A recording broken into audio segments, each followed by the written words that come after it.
It appears that there are extra aspects to relativity that subtly show up in quantum mechanics as extra dimensions of time. The conceptual point of origin, where space and time appear to have begun, is known as the Big Bang singularity. Here, space-time is reduced to a single point. On the other hand, when viewed through the lens of three-dimensional time, it becomes nothing more than a temporal vanishing point. It can be argued that modern cosmology is a collection of artifacts resulting from limiting time to a single dimension. We are left with the possibility that half the visible matter is actually antiparticles. How can this be, given that these antiparticles are supposed to be missing? Where are they?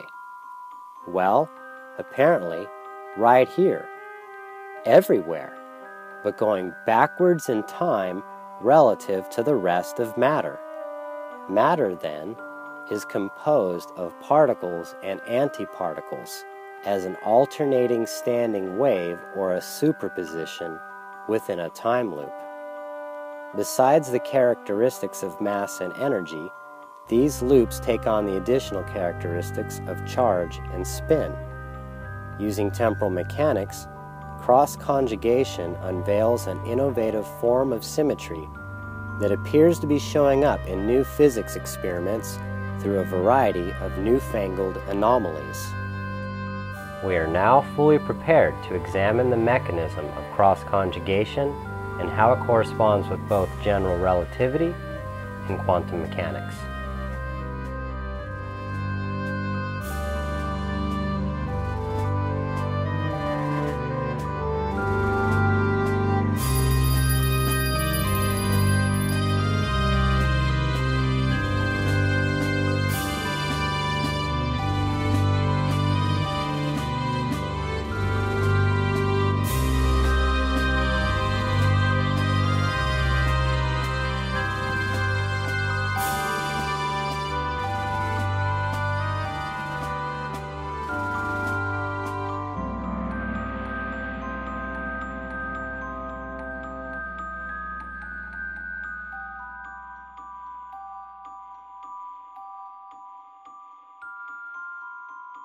We are all time travelers, drifting through time at a steady pace, one moment at a time.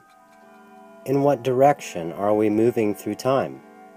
Or does it move through us? How many dimensions of time are there? Let's begin with a single dimension of time. An ordinary clock ticking off regular time is extension along a single direction of time. Likewise, in nearby locations, clocks tick off time in sync with our clock. One could argue that all these clocks are in the same temporal frame of reference, undergoing the same time period during the same present moment. This concept is similar to a spatial dimension, but in a direction of time instead. Each time the clock ticks, we extend further along some direction of time. However, it's an established fact that the rate of the passage of time can dilate or contract under special circumstances. According to Einstein's theory of special relativity, time slows down relative to accelerations near the speed of light, while according to his theory of general relativity, time slows down relative to gravitational fields. What's interesting is time travel relative to other people. To do that, start walking, and you'll travel through time relative to someone standing still. We've known for over a century that time and space are really just two components of a single space-time, and the faster you move, the slower time will pass for you.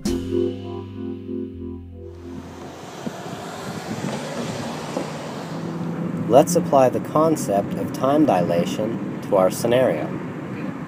If you're in a reference frame which is moving along at speed v, it turns out that your clocks move more slowly than things that are stationary relative to you. So in fact, if you were to just watch the speed at which the time was ticking away on a clock in something that's moving at some velocity v, it actually moves more slowly than the clocks that are stationary. And the factor by which it moves more slowly is 1 over the square root of 1 minus v squared over c squared, where v is the speed at which the reference frame is moving and c is the speed of light. And this idea that the rate at which time progresses depends on what reference frame you're in is pretty bizarre, but there's very strong experimental evidence that it actually really works. Assume that the second wave has no time dilation associated with it. More gravity makes time slow down too. If you stand up for a minute, your feet will age less than your head. On the other hand, GPS satellites high in orbit experience less of Earth's gravity and thus travel noticeably faster through time than we do.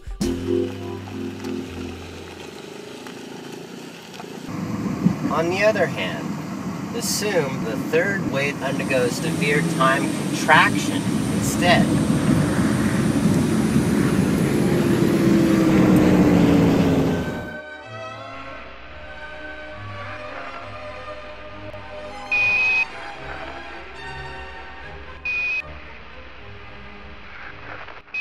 Juxtaposing all three paths together, we can see that I would undergo the same time period at different present moments based on relative rates of the passage of time, whether I go to the first, second, or third path. Time can evolve from one instant to another through varying present moments per time periods or varying time periods per present moments. In this way, relative time suggests at least two time dimensions, namely present moments of time and periods of time. There isn't any characteristic that distinguishes present moments from time periods per se, other than being set perpendicular relative to one another, similar to the relationship between x and y coordinates. Notice the passage of time can be sped up or slowed down independent the ratio between time periods to present moments or vice versa. Furthermore, the passage of time can run backwards. These varying rates of the passage of time, separate from time periods and present moments, imply a third dimension of time. Passage. Given the mathematical stability of three-dimensional space, the same idea can also be applied to time. Though slightly allegorical at first, three-dimensional time offers physics new parameters, accounting for conventional and exotic physical phenomena while maintaining the conservation of energy and symmetry groups found in physical law.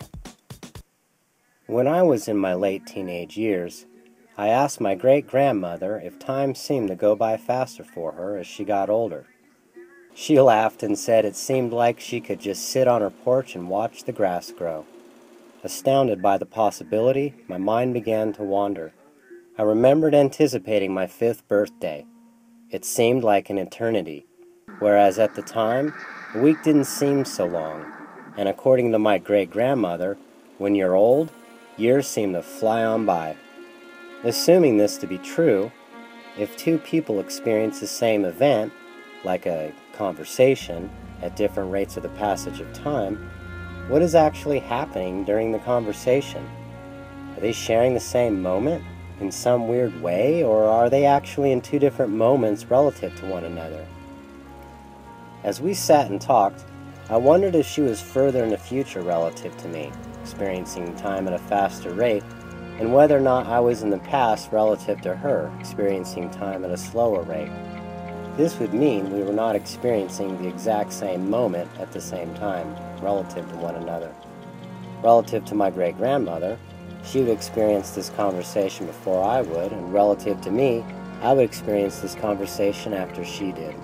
But this could only be possible if two separate conversations were happening simultaneously, but skewed relative to one another. The quicker variation of the conversation, relative to my great-grandmother, would be slightly ahead of the slower variation of the conversation, relative to me.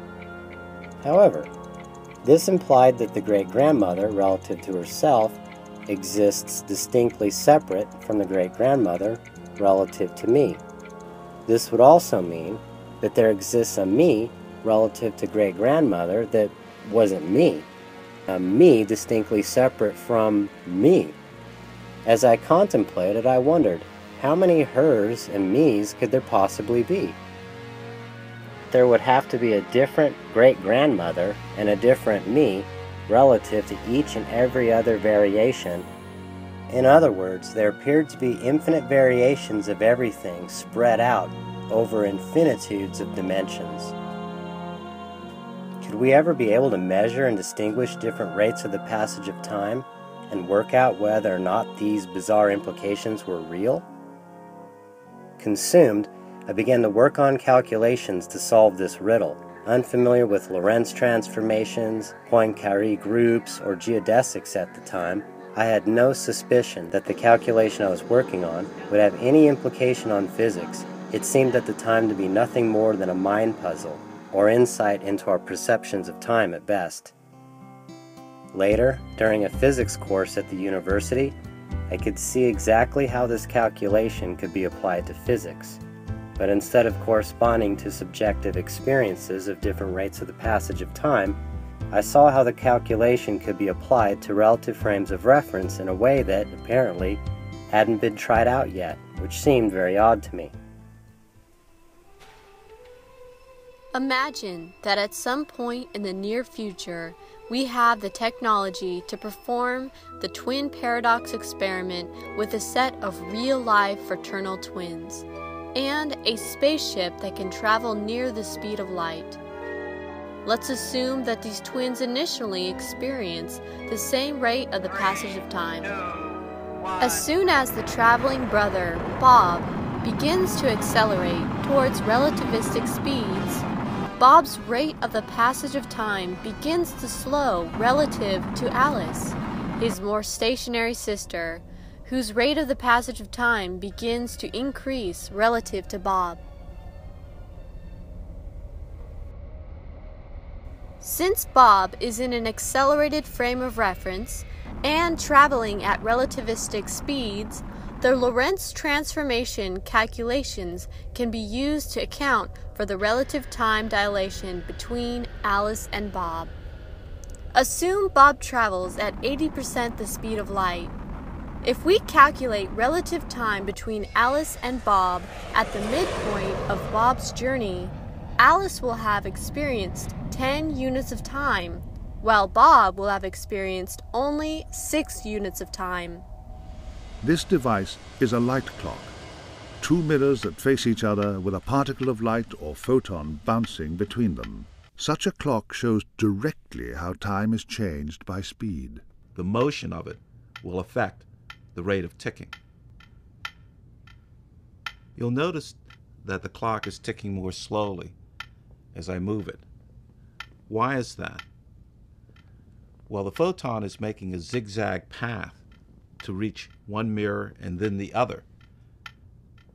That's a longer path that the photon has to take, and that means that it takes more time to make that path. When clocks fly, they run more slowly in relativity. It says that the faster you travel through space, the slower you move through time.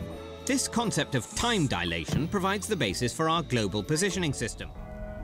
By the time Bob completes his trip, Alice will have experienced 20 units of time, and Bob will have experienced 12 units of time. The paradox arises from Alice and Bob measuring different rates of the passage of time when comparing clocks. The clock Alice had with her and the clock Bob took with him. Their timelines no longer match up linearly, thus the twin paradox. The message of the story is, things that travel extraordinarily fast through space travel a tad bit slower through time. However, there is an unaccounted for aspect to this paradox, given that Alice and Bob exist in mutually exclusive relative frames of reference undergoing different rates of the passage of time.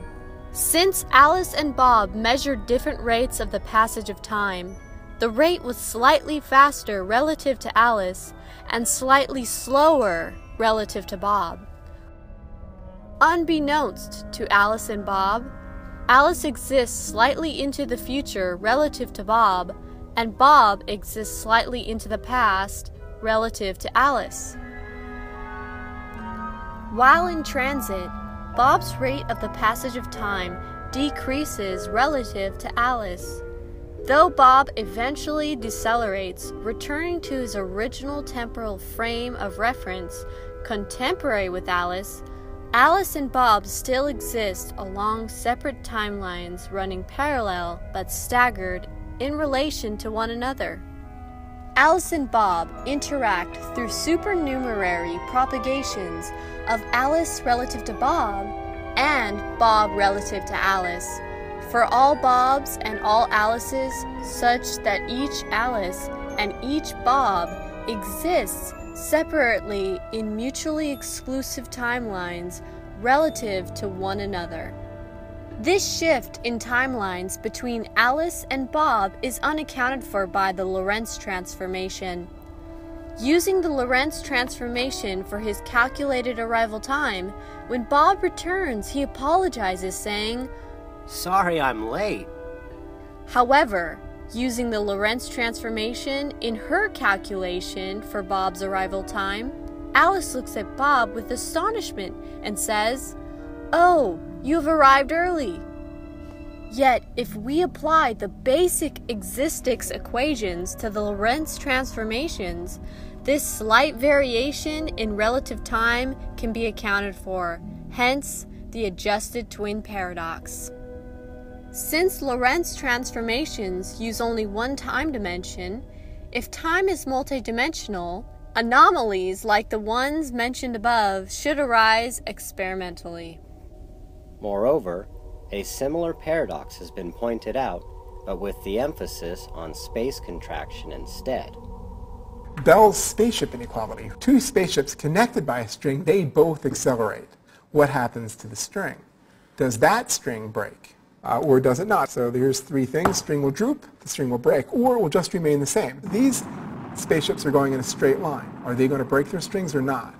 The answer is controversial. And it actually gets, sometimes paradoxes in special relativity don't have simple, clean solutions. This one depends on when simultaneity in which spaceship actually begins accelerating first and what the exact magnitude of the acceleration of each spaceship is. You can get them to accelerate such that the strings always remain taut and never droop and never break. However, due to some ways of making this up, and this has been debated in literature, they will break if you accelerate the spaceships in some way, and they will even droop if you accelerate the spaceships in other ways. In 2004, I began looking for signs of particles, quote, arriving early, or something mathematically equivalent. I was not exactly sure where and how the existics equations would completely apply to relativity and quantum mechanics. I began playing with the idea that all of physics could be reduced to just interactions between spatial and temporal coordinates. I wondered if inertia and momentum might be composed strictly of temporal coordinates. This would require extra time dimensions. Could inertia or momentum be used as indicators of multidimensional time? What about charge, spin, and other properties of matter? Answers to some of these questions appeared to reside in neutrino research, specifically neutrino flavor oscillation. Do neutrinos have mass or not? The basic existics equations should correspond with neutrino mass and/or flavor oscillation. But how? They knew there were 3 different types of neutrinos, but that none of the experiments could detect all 3. And there are 3 flavors of neutrinos. That neutrinos might change from one type of flavor into another type of flavor. This is called neutrino oscillations. In this theory, neutrinos would be continuously changing from type to type as they traveled through space. And in fact, it can change back and forth and back and forth and back and forth, and that's why it's called a neutrino oscillation. The problem with that is that in the standard model, neutrinos are massless, and massless neutrinos can't do this. They can't change from one type of neutrino to the other. It was all to do with time.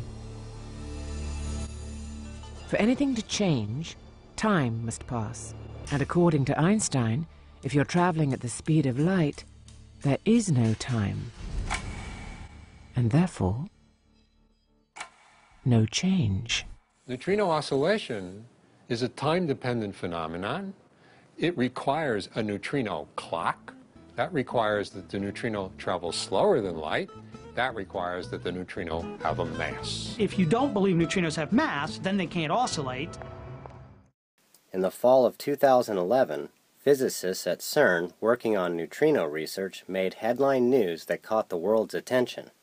Although technical issues seem to have been the cause of the speedy neutrino results, both OPERA and its sister experiment Icarus are scheduled to rerun the neutrino experiment at the end of this month, though most experts expect the particles to obey the speed limit this time. It is as if everyone was so concerned about negating the superluminal OPERA results that the subtle anomaly with Icarus went unnoticed. The Icarus results were consistent with the Minos results of 2007, where the neutrino began to exhibit slightly superluminal speed. The real issue here is still glaring right at us. Why does the neutrino appear to travel slightly faster than light on average, though we know it doesn't? You see that the place where they overlap is pretty much in the margin of the statistical error. Remember, there are several different neutrinos, electron neutrinos, muon neutrinos, very small. Within experimental error, they move with the speed of light. Even that is slightly superluminal. So really and truly, the only justification for saying that the neutrino travels the speed of light is this area here where we barely have any overlap at all, and it's within the statistical margin of error of two different types of testing. What I have here are 3 dimensions of time. In this period, the neutrino is slightly into the future relative to this neutrino, and this neutrino is slightly into the past relative to this neutrino.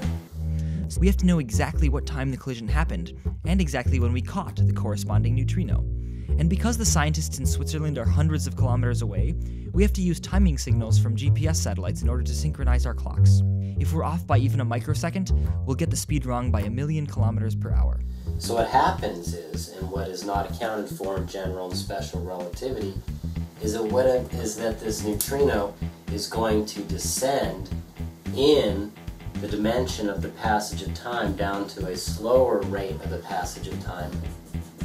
It'll be the one that hits this detector, and so that neutrino goes down, and then this one up here comes down and arrives here. This becomes the neutrino relative to CERN. So notice that the neutrino relative to CERN is slightly into the future, so it, coming from a faster passage of the rate of time, arrives at CERN early. What actually happens to the neutrino is really curious.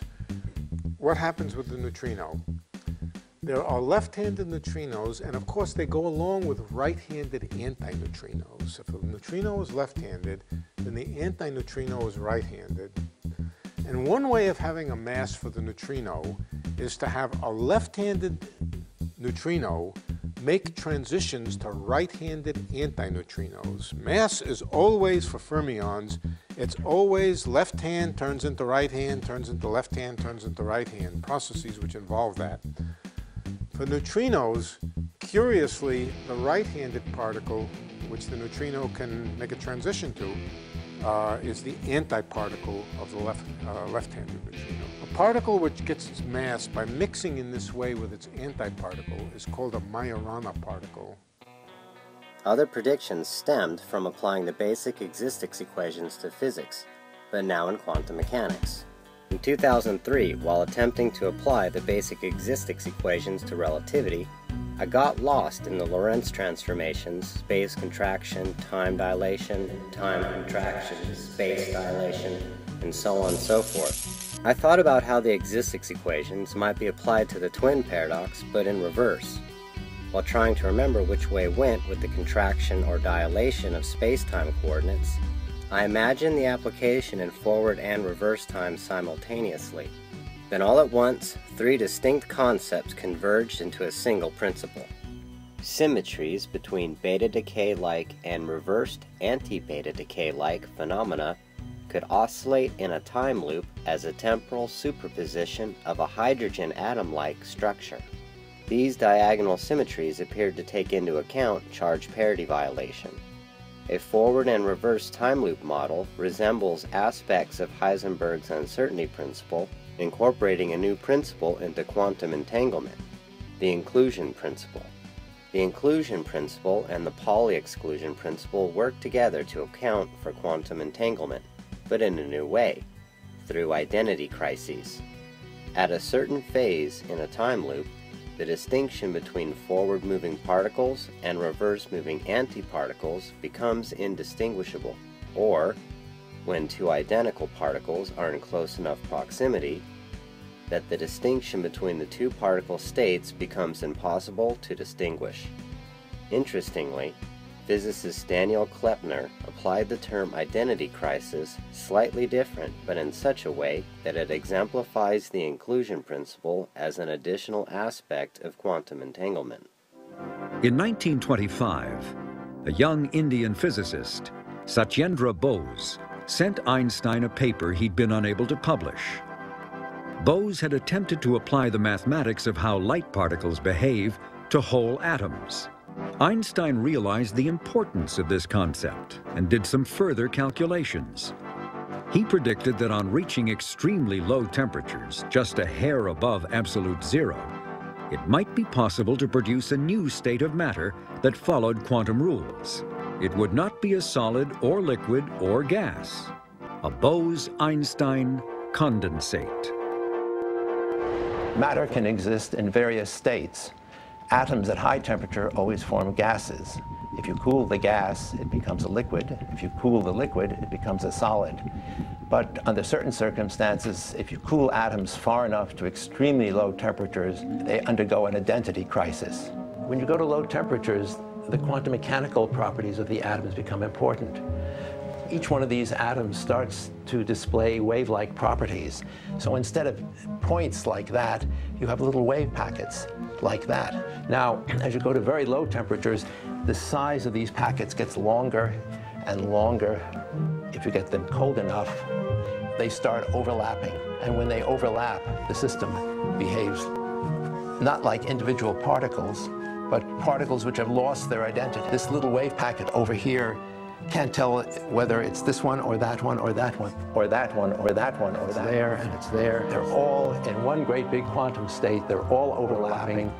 But on the Bose condensate, I'm everywhere at once. I've lost my identity. I don't know who I am anymore. I'm at rest, and all the other atoms around at rest, but they're not other atoms around. We're all just one great big quantum system. Thought of as just one time dimension, the distinct time dimensions of period and present time appear unnoticed regularly in physics in the units for acceleration, or time squared. Furthermore, it can be argued that the concept of time dilation found in relativity implies that there are at least two time dimensions. Using a three-dimensional time model, inertial mass and momentum can also be expressed in terms of temporal components. Acceleration can be treated as a displacement in the rate of the passage of time. There is an inversely proportional relationship between the passage of time and linear time relative to inertial mass and relativistic momentum.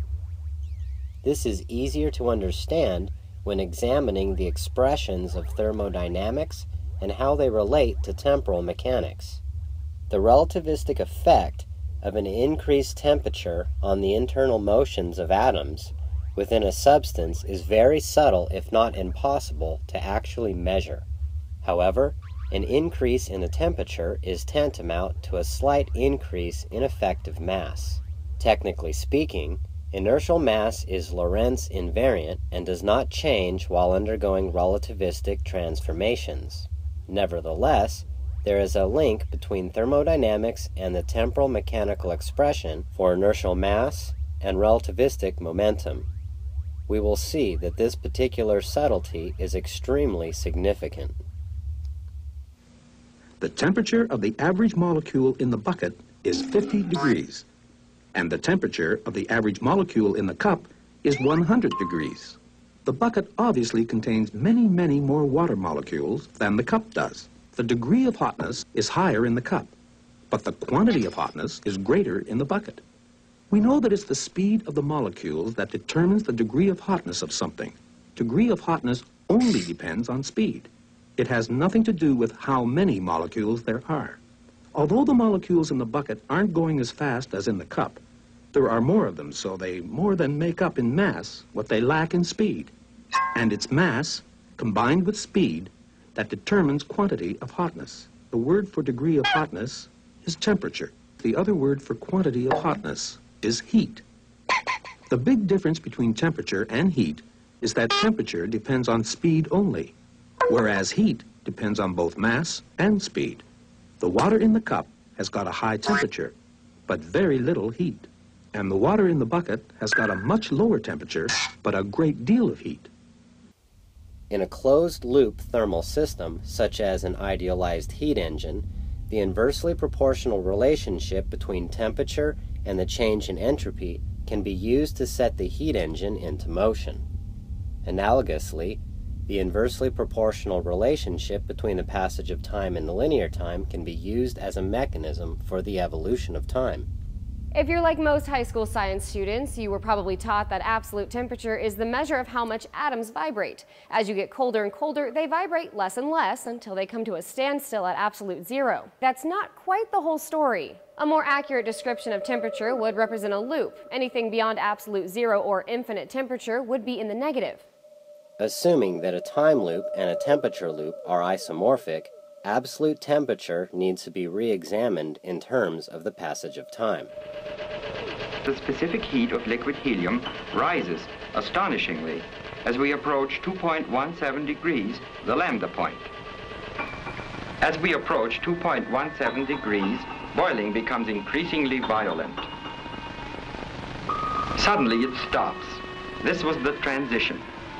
Remember that this great change in heat conductivity occurs at a fixed transition temperature, the lambda point.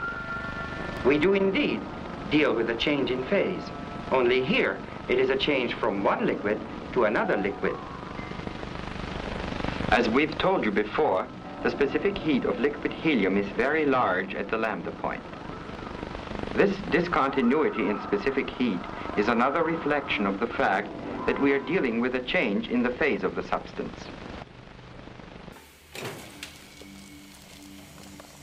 A quick look at the concept of absolute zero temperature might cause one to consider the idea of a maximally high temperature.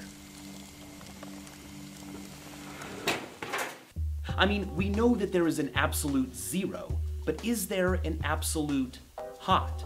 A point at which something is so hot it can't get any hotter. Any object over absolute zero emits some form of electromagnetic radiation. We can calculate the expected wavelength of radiation coming off of an object because of its temperature, and that wavelength gets smaller and smaller the hotter and hotter the object gets. It goes from radio waves to microwaves up through infrared to visible, all the way to X-rays and gamma rays, which are created in the middle of our sun. At temperatures as hot as the sun, matter exists in a fourth state. Not solid, not liquid, not gas, but instead a state where the electrons wander away from the nuclei. Plasma. At 1 terakelvin, things get weird. At 1 terakelvin, the electrons aren't the only thing that wander away. The hadrons themselves, the protons and neutrons in the nucleus, melt into quarks and gluons, a sort of soup. If an object were to reach a temperature of 1.41 times 10 to the 32 Kelvin, the radiation it would emit would have a wavelength of 1.616 times 10 to the negative 26th nanometers. It actually has a special name. It is the Planck distance, which according to quantum mechanics is the shortest distance possible in our universe. Okay, well, what if we added even more energy? wouldn't the wavelength get smaller? It's supposed to, but yet it can't. This is where we've got a problem. Above 1.41 times 10 to the 32 Kelvin, the Planck temperature, our theories don't work. The object would become hotter than temperature. It would be so hot that what it is would not be considered a temperature.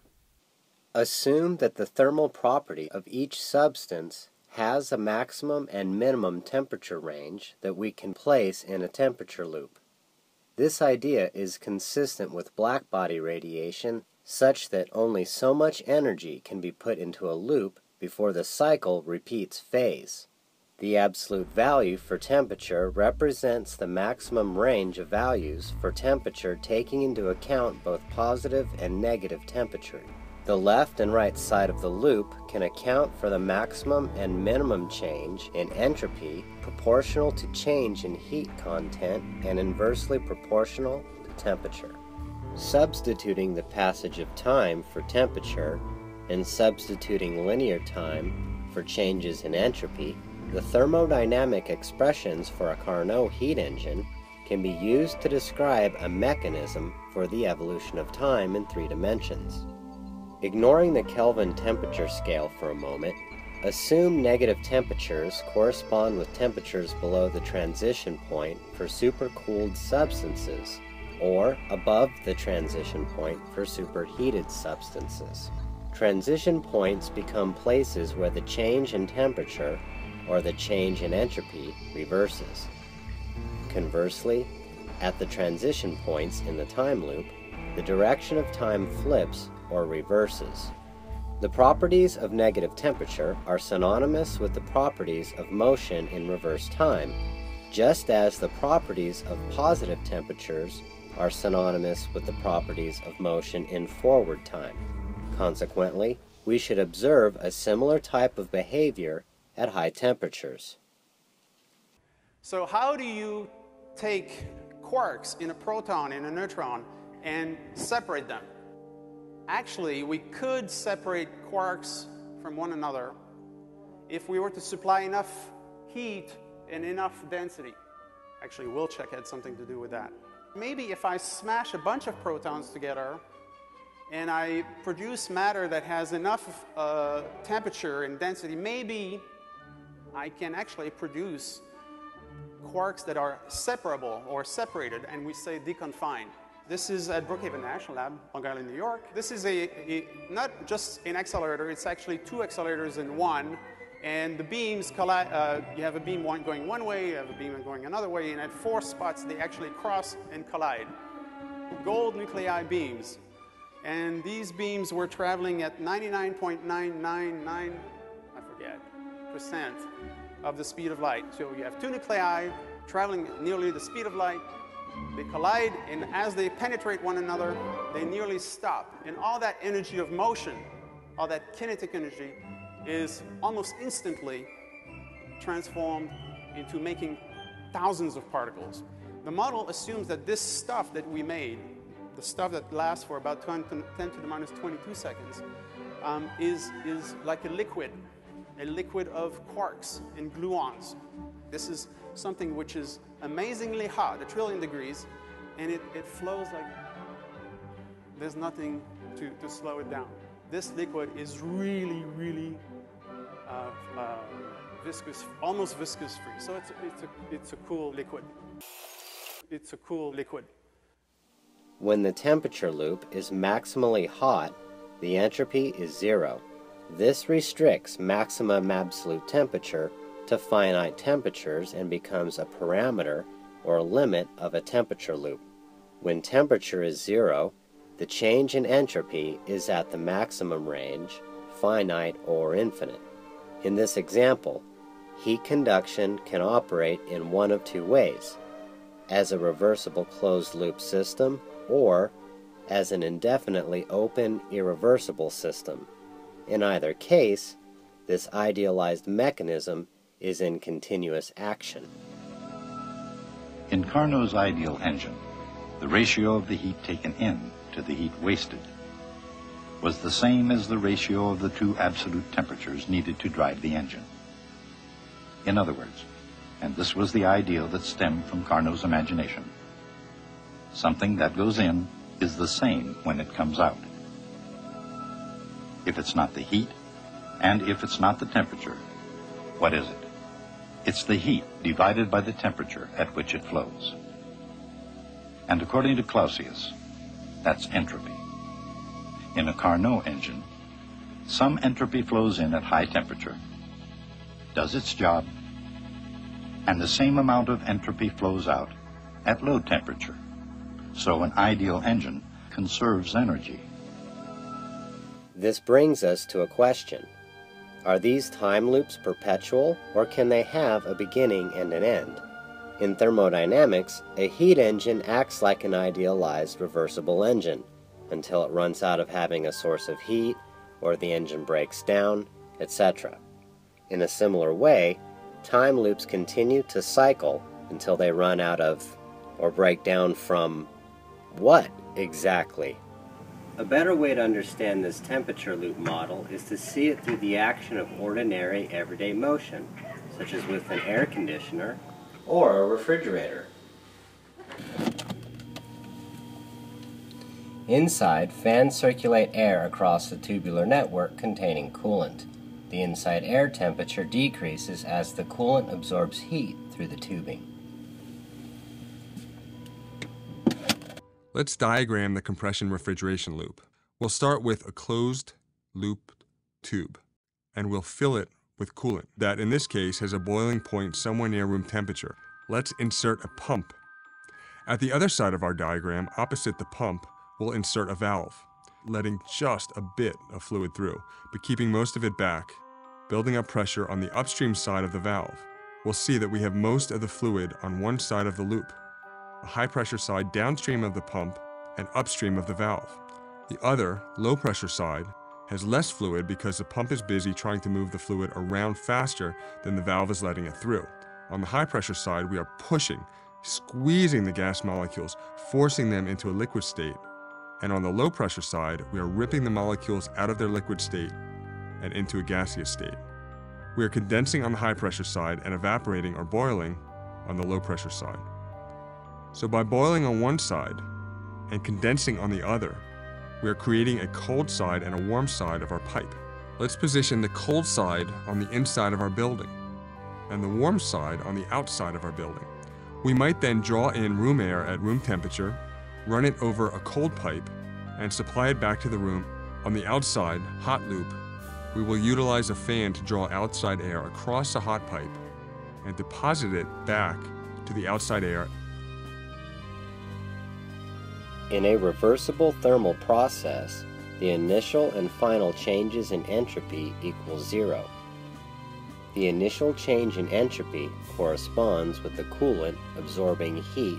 The final change in entropy corresponds with the outside air absorbing heat from the heated coolant. In this example, the process is reversible indefinitely insofar as the refrigerator continues to work with the same efficiency over an indefinite period of time. Consequently, a refrigerator does not violate the second law of thermodynamics. Heat can transfer from a hot reservoir to a cold reservoir, but not the other way around. If a heat engine loses heat due to work or inefficiency, what is the mathematical equivalent for a time loop? If heat flows in only one direction through a heat engine, what flows in only one direction through a time loop? Linear time. The arrow of time is the direction that linear time passes through a temporal loop, at a true and steady rate, turning over like a temporal motor, the mechanism for the evolution of time.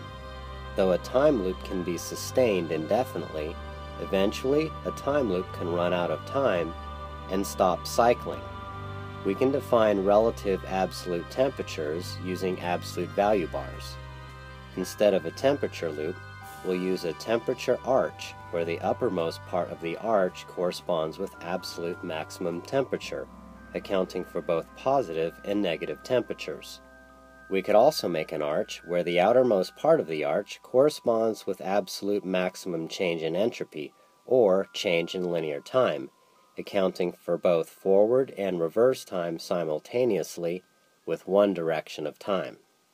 Referring to the absolute temperature arch, what does this single maximum temperature state represent? What transitions from positive to negative or from negative to positive along the change in entropy or linear time line coordinate? What this arch suggests is that plasma can be heated enough to display properties of a perfect liquid. Or similarly, a superfluid may be cooled enough to phase transition into a gas. Referring to the sideways absolute entropy arch, what does this single maximum change in entropy or change in linear time represent? What do both states on opposite sides of the temperature or passage of time coordinate near zero represent? The bases for absolute change in entropy are maximum positive and maximum negative temperatures. The positive minimum temperature state could represent one side of a phase transition, and the negative minimum temperature state could represent the other side of a phase transition. If the positive side of absolute zero is a state of condensed matter, what is on the negative side of absolute zero? Uncondensed matter? I'd like to welcome you to the SLAC National Accelerator Laboratory. The speaker is Aaron Rudman, who is a faculty member, a professor at the laboratory. He's the discoverer of one of the very elusive and tricky decay channels of the B meson. Today he will tell you about matter and antimatter and what it is and where did it go. This is a picture from a cloud chamber taken by Carl Anderson at Caltech. In it, he saw the track of what appeared to be an electron. However, an electron would have bent to the right, and what he observed was a particle that bent to the left. This mysterious object was the first sign of antimatter. More remarkable, perhaps, is that the existence of this particle was predicted to solve certain inconsistencies in quantum mechanics by Paul Dirac only 3 years earlier. Relativity and quantum mechanics come together in a unified form in this marvelous equation of Dirac, the Dirac equation, and that marriage of relativity and quantum mechanics gives us two children, spin and antimatter, which you're about to see just now.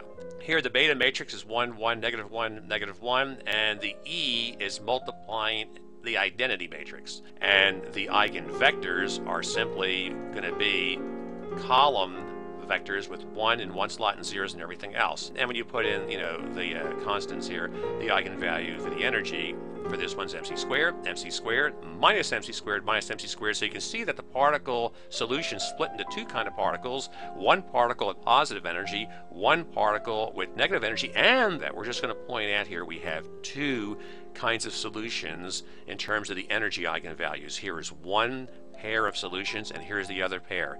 So the first pair is your electron with two states, spin up, spin down, and the second pair would represent your positron with two states, spin up, spin down. The particles can have spin along either axis. That gives you two components, up spin and down spin. And the particles can have positive or negative energy. Now, we've learned over and over again that the negative energy particles should be replaced by antiparticles of positive energy. But in the mathematics, the Dirac field has four components: up spin positive energy, down spin positive energy, up spin negative energy, down spin negative energy. Or you can think of it as up spin and down spin of particle and antiparticle. The antiproton was discovered at Berkeley by Chamberlain and Segre, all elementary particles. The electron, the proton, and the neutron, they all have an antimatter version. These antimatter particles are exactly the same as their matter versions, except they have the opposite electric charge.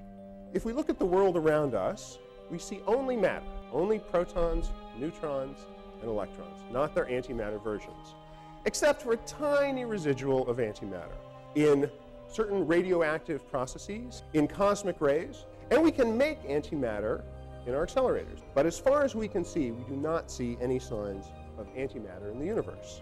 And so we're left with the question, where did the antimatter go? Why is the whole universe made of just matter? So just after the Big Bang, the universe had to have equal parts of matter and antimatter. The matter and antimatter annihilate each other, and that's the blue and the red dots disappearing, until eventually you're left with just a tiny amount of matter. And that tiny amount of matter is everything we see in the universe. A tiny excess of matter of the size 1 part in 10 billion was created. How was that tiny excess created? Some interaction between particles must have been a little bit different between matter and antimatter. Ignoring issues with spin and parity violation for a moment, let the reverse time antiparticles be indistinguishable from forward time particles, with the exception that the forward time particles exist slightly ahead in linear time relative to the reverse time antiparticles. Since they are slightly out of phase, if they were to approach being in the same quantum state simultaneously, an inherent issue with simultaneity would prevent collision. However, there is a probability for this near collision to loop in on itself, forming a sequential identity crisis between forward time particles and reverse time antiparticles. When a forward time particle is at the moment of near collision, the reverse time antiparticle is not quite there yet. After the forward time particle has moved on, the reverse time antiparticle then is at the moment of near collision. From the reverse antiparticle frame of reference, if we move forward, everything is the same as with the forward moving particle, with the exception of a minus sign. Notice that each is the cause of the other, forward or reverse. This is a time loop. Consequently, to complete one cycle around a time loop, one must go both forward and reverse. But how? The basic existence equations allow us to parameterize quantum mechanics with three-dimensional time. If A equals B, then A over B equals 1, and the identity constant is 1, meaning there is only one particle, physical state, field, etc., depending on the application. If A is greater than B, then A over B is greater than 1, and there are at least two particles, states, fields, etc. When A over B is 1, this corresponds with the inclusion principle. When A over B is greater than 1, this corresponds with the exclusion principle. In quantum mechanics, it is impossible to know both the particle's momentum and position simultaneously with an inaccuracy greater than h bar. This is known as Heisenberg's uncertainty principle. You cannot measure the position of a particle and its momentum at the same time. This principle is often expressed as the uncertainty in position multiplied by the uncertainty in momentum is greater than or equal to h bar over 2. A postulate of quantum mechanics, which is one we will come to shortly, says that the probability of finding the electron at any given point in space is equal to the square of the wave function at that point. Using three-dimensional time, we can apply both the inclusion principle and the exclusion principle simultaneously and account for the uncertainty principle, allowing for the basic existence equations to apply generally to quantum mechanics. Equivalences between temporal mechanics and quantum mechanics can be used to incorporate a temporal loop mechanism into the mathematics of atomic structures and the Standard Model. Since a temperature loop is isomorphic with a time loop, we can introduce the concept of a plasmon and a phonon into the temperature/time loop and view them as cross-conjugate pairs, where both the plasmon and phonon separately act like self-conjugate pairs. Phonons have no mass, which means that a phonon with zero momentum has no energy. Now, supposing your crystal lattice was composed of particles which themselves had both some plus charges and some minus charges. Okay? And supposing you did the following. You shifted all of the electrons to the left uniformly, and all the protons to the right uniformly. Just a little bit, just a little separation between the electron cloud and the nuclei. The plus particles this way, the minus particles this way. What'll happen next? It'll start to vibrate. So moving everything simultaneously, that's a zero momentum phonon. Moving the plus charges relative to the minus charges, what is that called? Anybody know? A plasmon. A plasmon. Plasmons have mass. Phonons do not. A plasmon, in most cases, is a collection of electrons oscillating within a material. You can have these oscillations in 3 dimensions. For simplicity, plasmons represent the high temperature phase of the cycle, and phonons represent the low temperature phase of the cycle.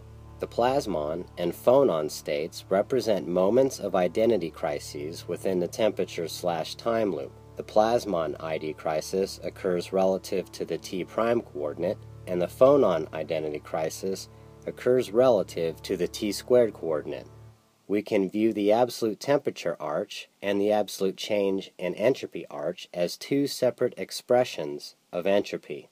What we want to do now is to count up the different ways that we can arrange the particles and arrive at these equivalent configurations. This number of equivalent microstates is a measure of the entropy. In the 50-50 configuration, we have many equivalent microstates. So we go from a situation with few microstates, much lower entropy, to a situation with many microstates, much higher entropy. We're going from configurations which are less likely to occur to the configurations which are most likely to occur. The absolute temperature arch becomes a probability distribution for finding the plasmon at maximum temperature, positive and negative. The absolute change in entropy arch becomes a probability distribution for finding the phonon at 0 degrees temperature. If we removed the absolute value bars from temperature, the left side of our temperature arch would consist of double negative components, thus flipping the left side of the arch over into the 3rd quadrant of our graph. Without absolute value bars, there is discontinuity in the arch at t² = 0 between positive t' and negative t'. We can do a similar thing with the sideways absolute change in entropy arch, letting t be either positive or negative. The top section of the arch flops over into the 2nd quadrant of the graph. Interestingly, both of these broken arches correspond with the transition points and slightly resemble the lambda point graph for phase change between liquid helium-1 and liquid helium-2. It becomes evident that entropy plays an intimate role in the mechanism for the evolution of time. However, the broken continuity between entropy states and temperature states leads to a discontinuity in the mechanism for the evolution of time. So far, we have several physical properties we are trying to match up: particles and antiparticles, hot and cold temperatures, forward and reverse time, change in entropy, and 3-dimensional time. However, this can all be simplified through the use of a spinner. To illustrate the symmetry of a spinner, we will use a small plate with a wine glass placed on top. While rotating my arm around in a circle in order to bring the plate and wine glass back to their original orientation, the plate and wine glass must undergo 2 complete rotations. The simple properties of a Mobius strip can mnemonically give you an idea of how the temporal loop spinner will be set up. It demonstrates a beta decay-like and anti-beta decay-like process caught in a temporal loop. This loop represents a single hydrogen atom-like structure trapped between forward and reverse time, but cycling in the direction of the arrow of time. A Mobius strip, strikingly, has only one side with twice the length of a circle of the same radius. This is easily demonstrated by making a Mobius strip. You simply make a loop with a twist.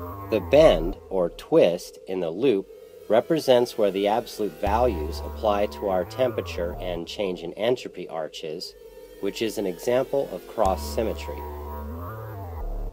On one side of the loop, we have a phonon-like state, and on the other side, we have a plasmon-like state. But notice there are actually two sides of the same state.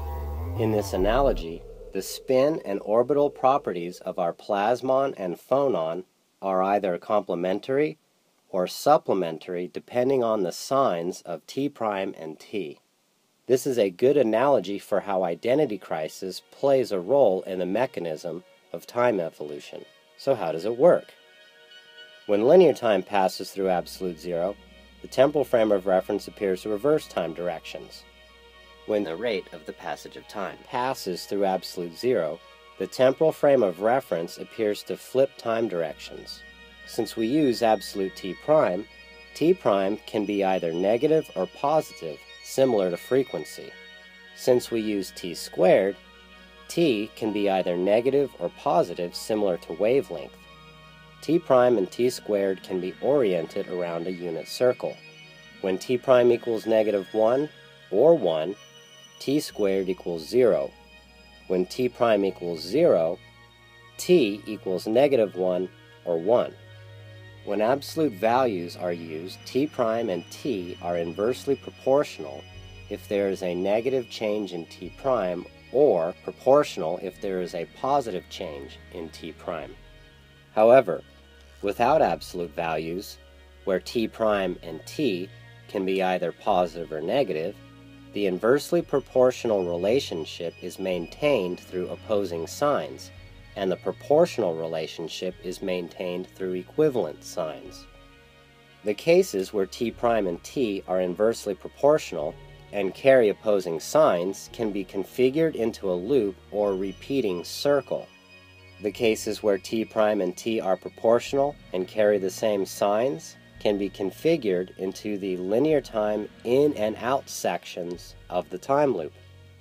The plasmon and phonon can be viewed as two distinct photon-like phases within a temperature/time loop. When T' equals -1 or +1 and T squared equals 0, this represents the peak-to-peak amplitude of the absolute value of T'. When T equals -1 or +1 and T' equals 0, this represents the peak-to-peak amplitude of T squared. The inversely proportional relationship between the absolute value of T' and T squared is the fundamental principle behind entanglement, action at a distance, and the uncertainty principle. Our destination?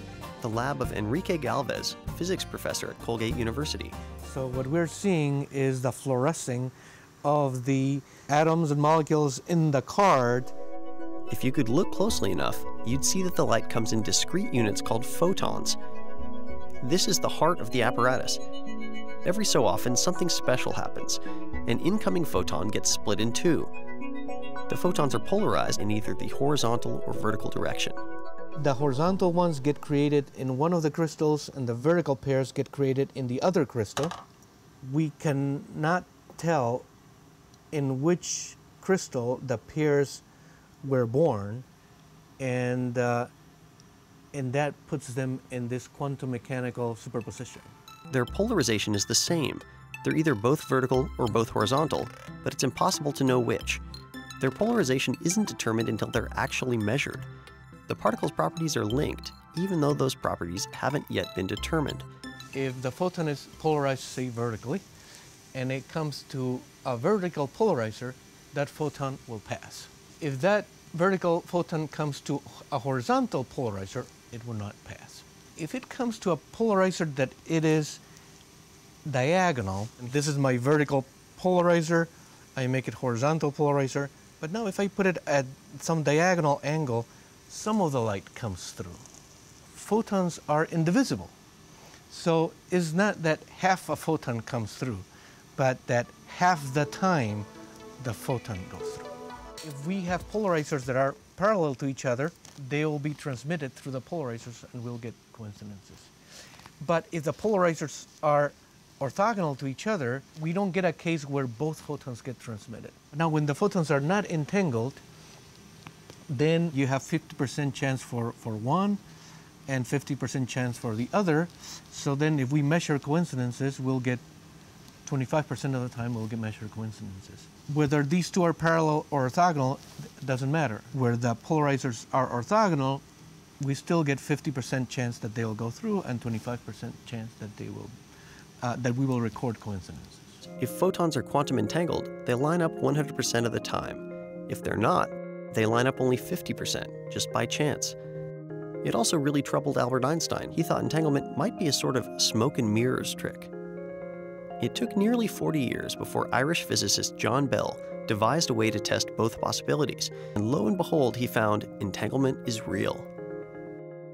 This tells us reality is not defined by proximity, something physicists refer to as non-locality. Non-local implies that the state of these two photons is joined, that is, that both photons share the same state, so that if we do a measurement on one photon, implicitly we're doing a measurement on the other photon. Doing a measurement on one photon determines the state of both. Since T prime corresponds with mass more than T squared, and since T squared corresponds with space more than T prime corresponds with a momentum reference frame, and T squared corresponds with a position reference frame. Therefore, we can express Planck's constant in the form of h in terms of temporal units. The doublet form of this expression, which accounts for both directions of time, particles and antiparticles, etc., is consistent with the modern expression of the uncertainty principle. Still, what initiates and sustains a time loop, and which direction does a time loop rotate? To offset the natural symmetry of the unit circle found within the temperature/time loop, we will apply the temporal mechanical expression for acceleration to the initial conditions of the cycle. Any slight drift away from a slope of 1 and an offset can set a time loop in motion. Acceleration can be expressed as a ratio between varying degrees of the passage of time. A change in the passage of time and a change in the gradient of present moments per periods of time are both inversely proportional. The new equivalence principle found in the basic existence equations can be applied to the expression for acceleration to get a gradient. Since the ratio between relative frames of reference has a slope equal to the ratio between initial frames of reference, this can give us a mechanism for time evolution. A singularity, where a over b equals 1, expressed in temporal coordinates, indicates a shared temporal frame of reference. It does not indicate a beginning of time. If it turns out that there in fact was a Big Bang, it may be the beginning of the space around us as we know it, but it cannot be the beginning of time. Time has no beginning, and the expression a over b corresponds with a unit circle, not a single point. Irreversible time loops may have a relative beginning, but time itself does not. How do we know which direction a time loop alternates relative to each flip and reversal while maintaining the arrow of time? Given we are dealing with a unit circle and negative numbers constructing a closed time loop, it is inevitable that we would use imaginary numbers, numbers involving the square root of -1. A similar ambiguity is found in the definition of the imaginary unit, the base unit for imaginary numbers. The following equation is used to define the imaginary unit. Since this equation has two solutions, it appears that the definition for the imaginary unit is not well defined. However, when using the imaginary unit in matrix equations, such as equations for our time loop, the ambiguity becomes a convention for choosing a direction around the unit circle, clockwise or counterclockwise, maintaining consistency in calculation. Well, how do systems evolve with time? What's the basic rule for the evolution of a system? Some initial state of a system evolves over a period of time to something that I'll call U times A. And of course, U I intend to mean a unitary operator. It means that it times its Hermitian conjugate is the unit operator. Let's suppose the same thing is true, that if we started With state B, after the same evolution, the evolution operator acts on A to give whatever A becomes. It acts on B to give whatever B becomes. Now we have to complex conjugate. Bra vectors are sort of complex conjugates of ket vectors, and Hermitian conjugates of operators are complex conjugates of the original operator. So this is the operation of conjugation. Well, what happens now to the inner product of A with B? The relationship simply is codified by the inner product between them, B with A. If B is orthogonal to A, they're surely different. If B is parallel to A, they're the same state. And if B and A overlap, then anything which is certain in B has a certain probability of occurring if you're in the state vector A, and vice versa. After a period of time, B becomes U dagger times B. That's what happens to B. And A becomes U times A.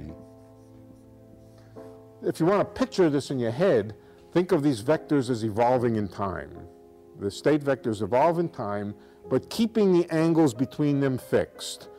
In that case, that tells you that BA must equal B U dagger UA for all A and B. The implication, the mathematical implication of that is that U is unitary, that U dagger times U is just the unit operator.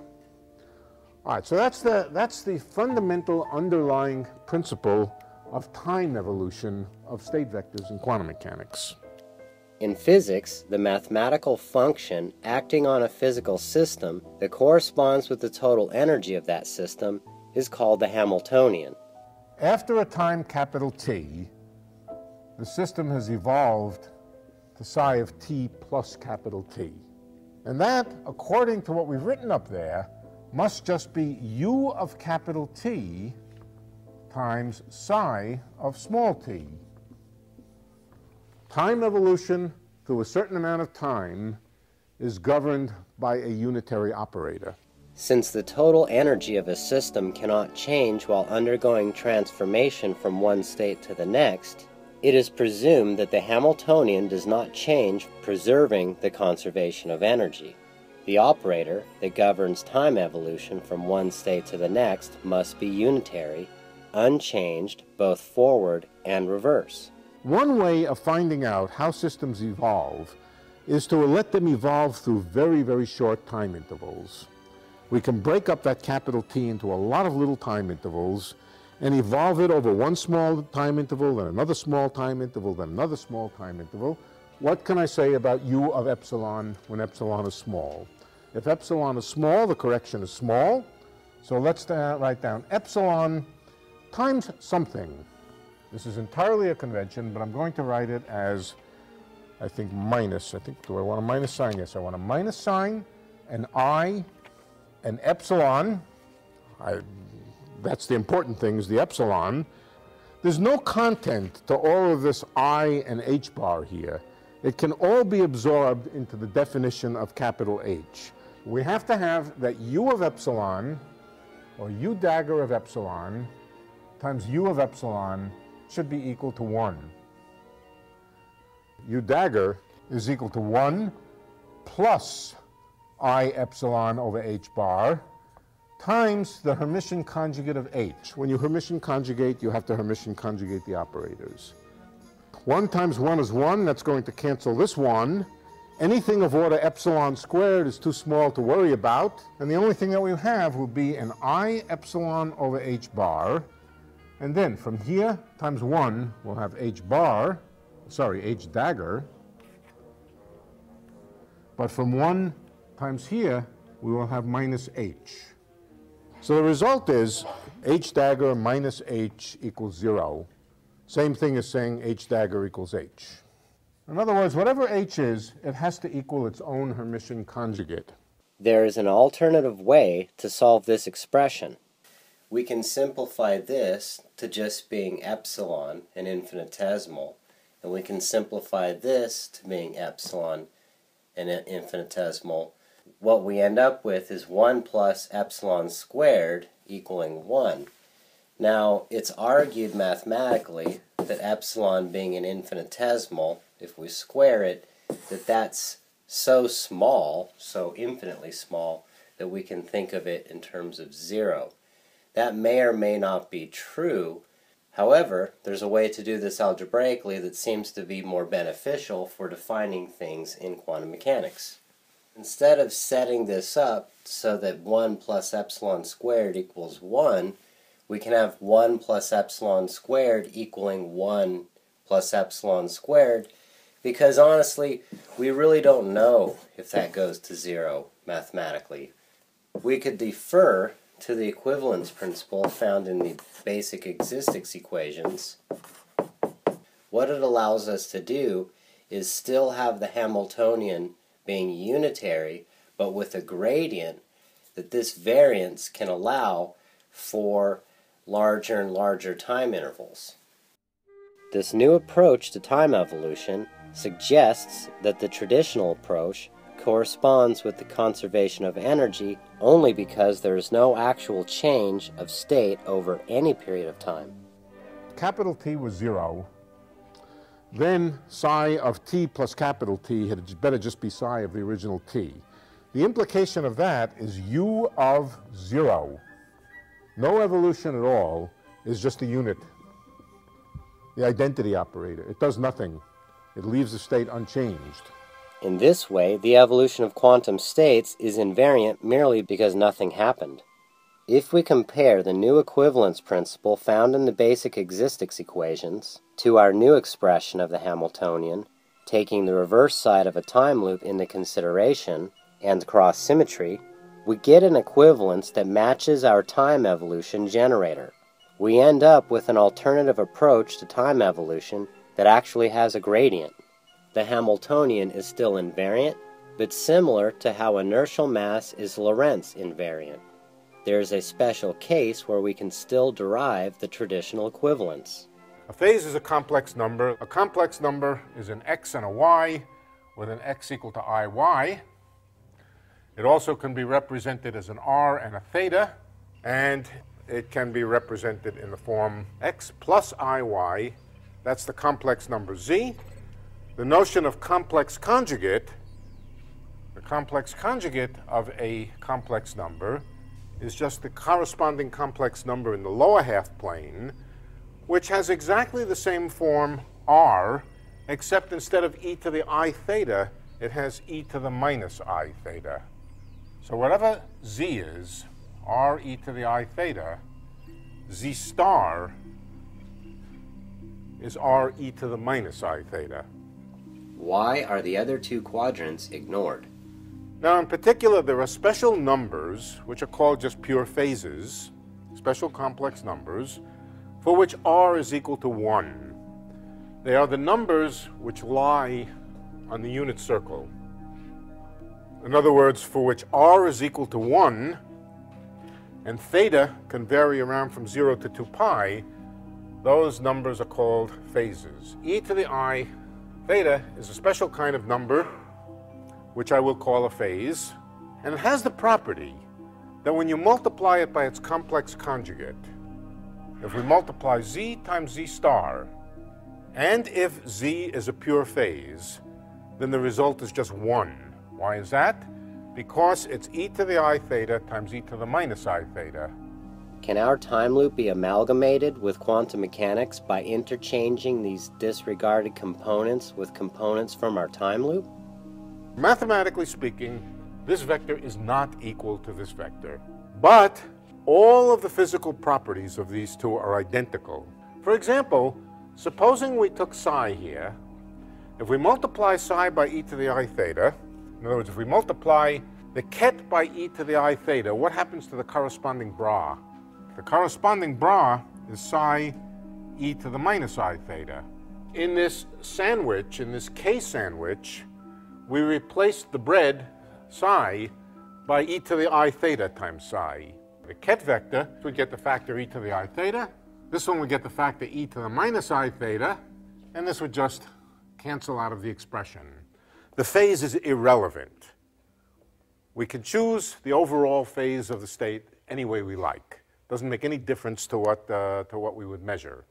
If we look at these disregarded phases, what we can see is that because of the double negative sign, Q star would have an equivalence with psi, and Q would have an equivalence with psi star. Based on the peculiar relationship with complex conjugates in a complex plane, the identity between Q and psi star and Q star and psi can flip and reverse all the way around, creating our time loop for the evolution of time. And so based on this mechanism here, we can reaccount for the negative energy or antimatter phase of the Dirac equations with these missing phases rather than the so-called missing antimatter. The time loop model for time evolution is consistent with the contemporary model of time evolution in quantum mechanics, because these extra components and phases can still be disregarded when the time loop effects are minimal. The new equivalence principle found in the basic existence equations corresponds with a more dynamical approach to time evolution. By reversing the time interval of one of these quotients, we get an equivalence that works as the time evolution generator. However, if we don't reverse the time interval for one of the quotients, the traditional treatment of the Hamiltonian, as used by Susskind, can be derived. This suggests that the interrelationship between forward and reverse time in a time loop can be quantized in two different ways. As a special case within the time loop, the interval coinciding with the inclusion principle and identity crises corresponds with the unitary operator. This connection links the unreversed time interval to entanglement and the uncertainty principle. If we take a second look at a reversed time interval, can anything like it be found anywhere in quantum mechanics? Furthermore, are there any arbitrary uses of the negative sign that could be ascribed or attributed to this reversal? You take 1 times 0 plus 0 times 1, well, that's 0. And then you take 0 times 0 plus minus 1 times 1, that's minus 1. And that is not equal to that.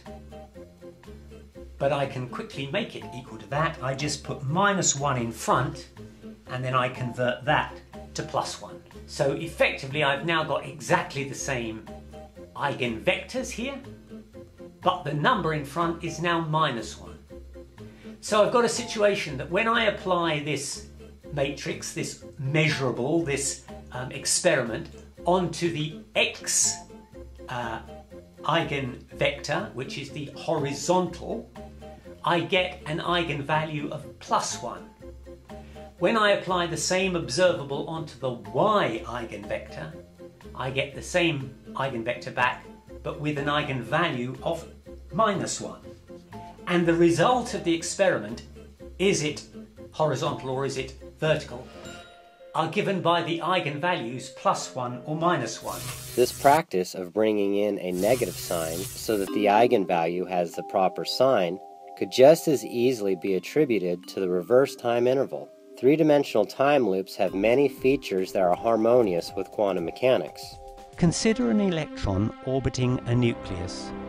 Instead of thinking of this as a simple orbit, we now need to think of the electron behaving like a wave. It will be a standing wave, which means that as the electron orbits the nucleus, the value of the wave function at any point does not change. In other words, if the wave function has a particular value at this point, then after the electron has completed one further orbit, the value of the wave function will be the same. Let us suppose that the length of the orbit is L, which is essentially the circumference of the orbit. This means that the wave function at any point x is e to the I kx. After the electron has travelled one full orbit, it will now be at position x plus L. The wave function will be e to the I kx plus L. But these two wave functions must be the same. So e to the I kx equals e to the I kx plus L. which is e to the ikx multiplied by e to the ikl. The e to the ikx term cancels out, leaving the requirement that e to the ikl equals 1. Similar to our treatment of the Hamiltonian, there is an alternative way here for getting the desired result.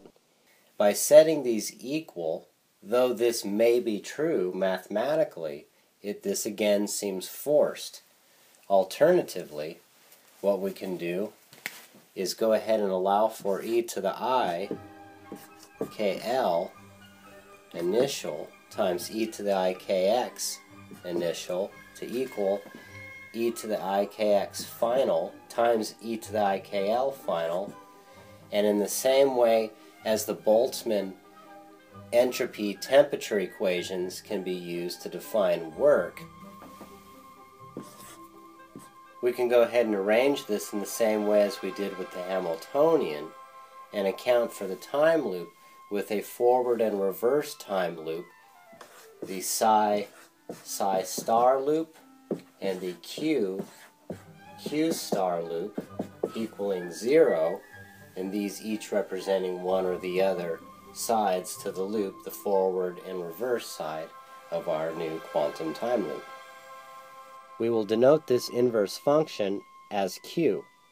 The complex conjugates psi and psi star mixed with q and q star can be flipped and reversed, giving us cross-conjugation equivalences where q star equals psi and psi star equals q. Together, the reversed and unreversed time intervals generate time evolution in association with the Hamiltonian, the same way q and psi correlate through cross-symmetry. Where both wave functions are slightly out of phase, there is a potential for fractional annihilation and the emission of excited energy, as well as a decreased potential for annihilation and the absorption of excited energy. This idea can be applied to quantum mechanics, the model of the hydrogen atom, and a new interpretation of the wave function and Dirac's equations. Attributed to physicist Wolfgang Pauli, the Pauli matrices are a set of 3 2x2 complex matrices used to account for the interactions of subatomic particles, specifically the spin of a particle with respect to an electromagnetic field. We look at this general form for the matrix in the group SU2. A general vector in 3 dimensions has an x component, a y component, and a z component. And you have unit vectors here that multiply each of the 3 components. And here you see a natural emergence of the Pauli matrices. There they are, those 3. And the assignments that are made are as follows: the x Pauli matrix, the y Pauli matrix, and the z Pauli matrix. So you have the 3 Pauli matrices and the identity element that form a basis here to give you the general matrix, the SU2 matrix.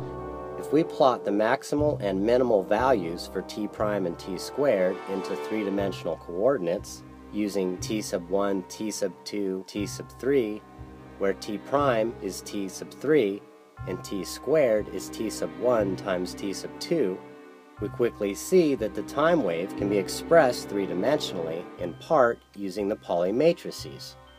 When the time loop is expressed in the language of quantum mechanics, it satisfies the antimatter components of the Dirac equation.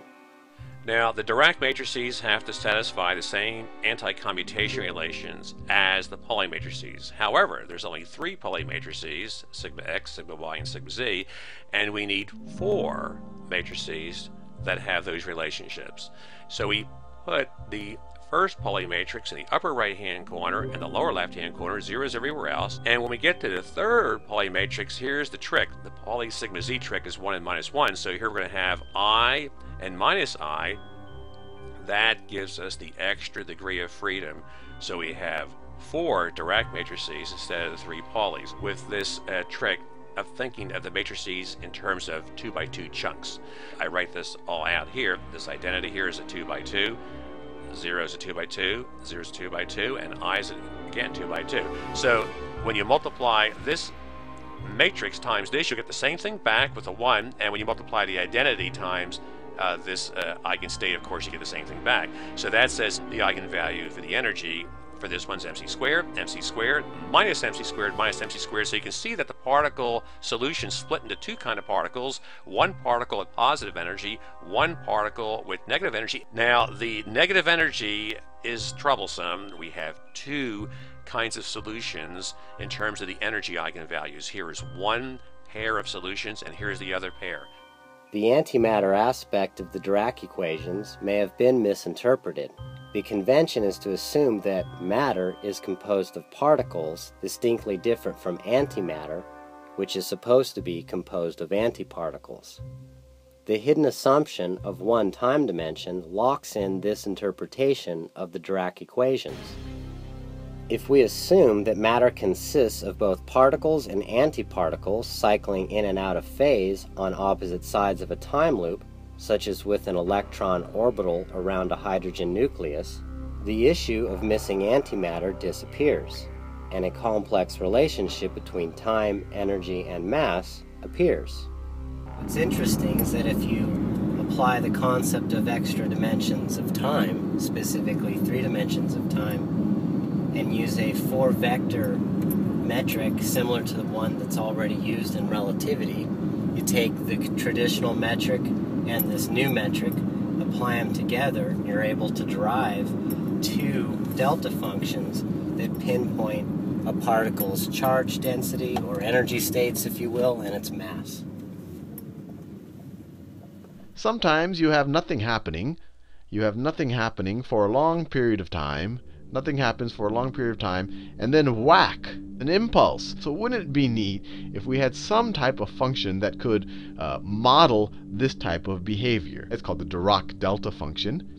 And we'll just informally say, look, when it's in infinity, it pops up to infinity when x is equal to 0, and it's 0 everywhere else. This delta of x is a function such that its integral is 1. So it has this infinitely narrow base that goes infinitely high, and the area under this, I'm telling you, is of area 1. That's my x-axis.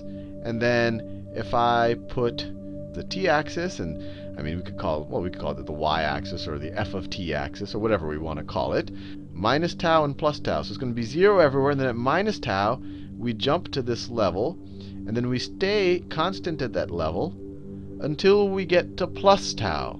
Now, if I take smaller and smaller values of tau, what's going to happen? Tau is now a smaller number, so when it's in the denominator, my 1 over 2 tau is going to be something like this. It's going to be something like this.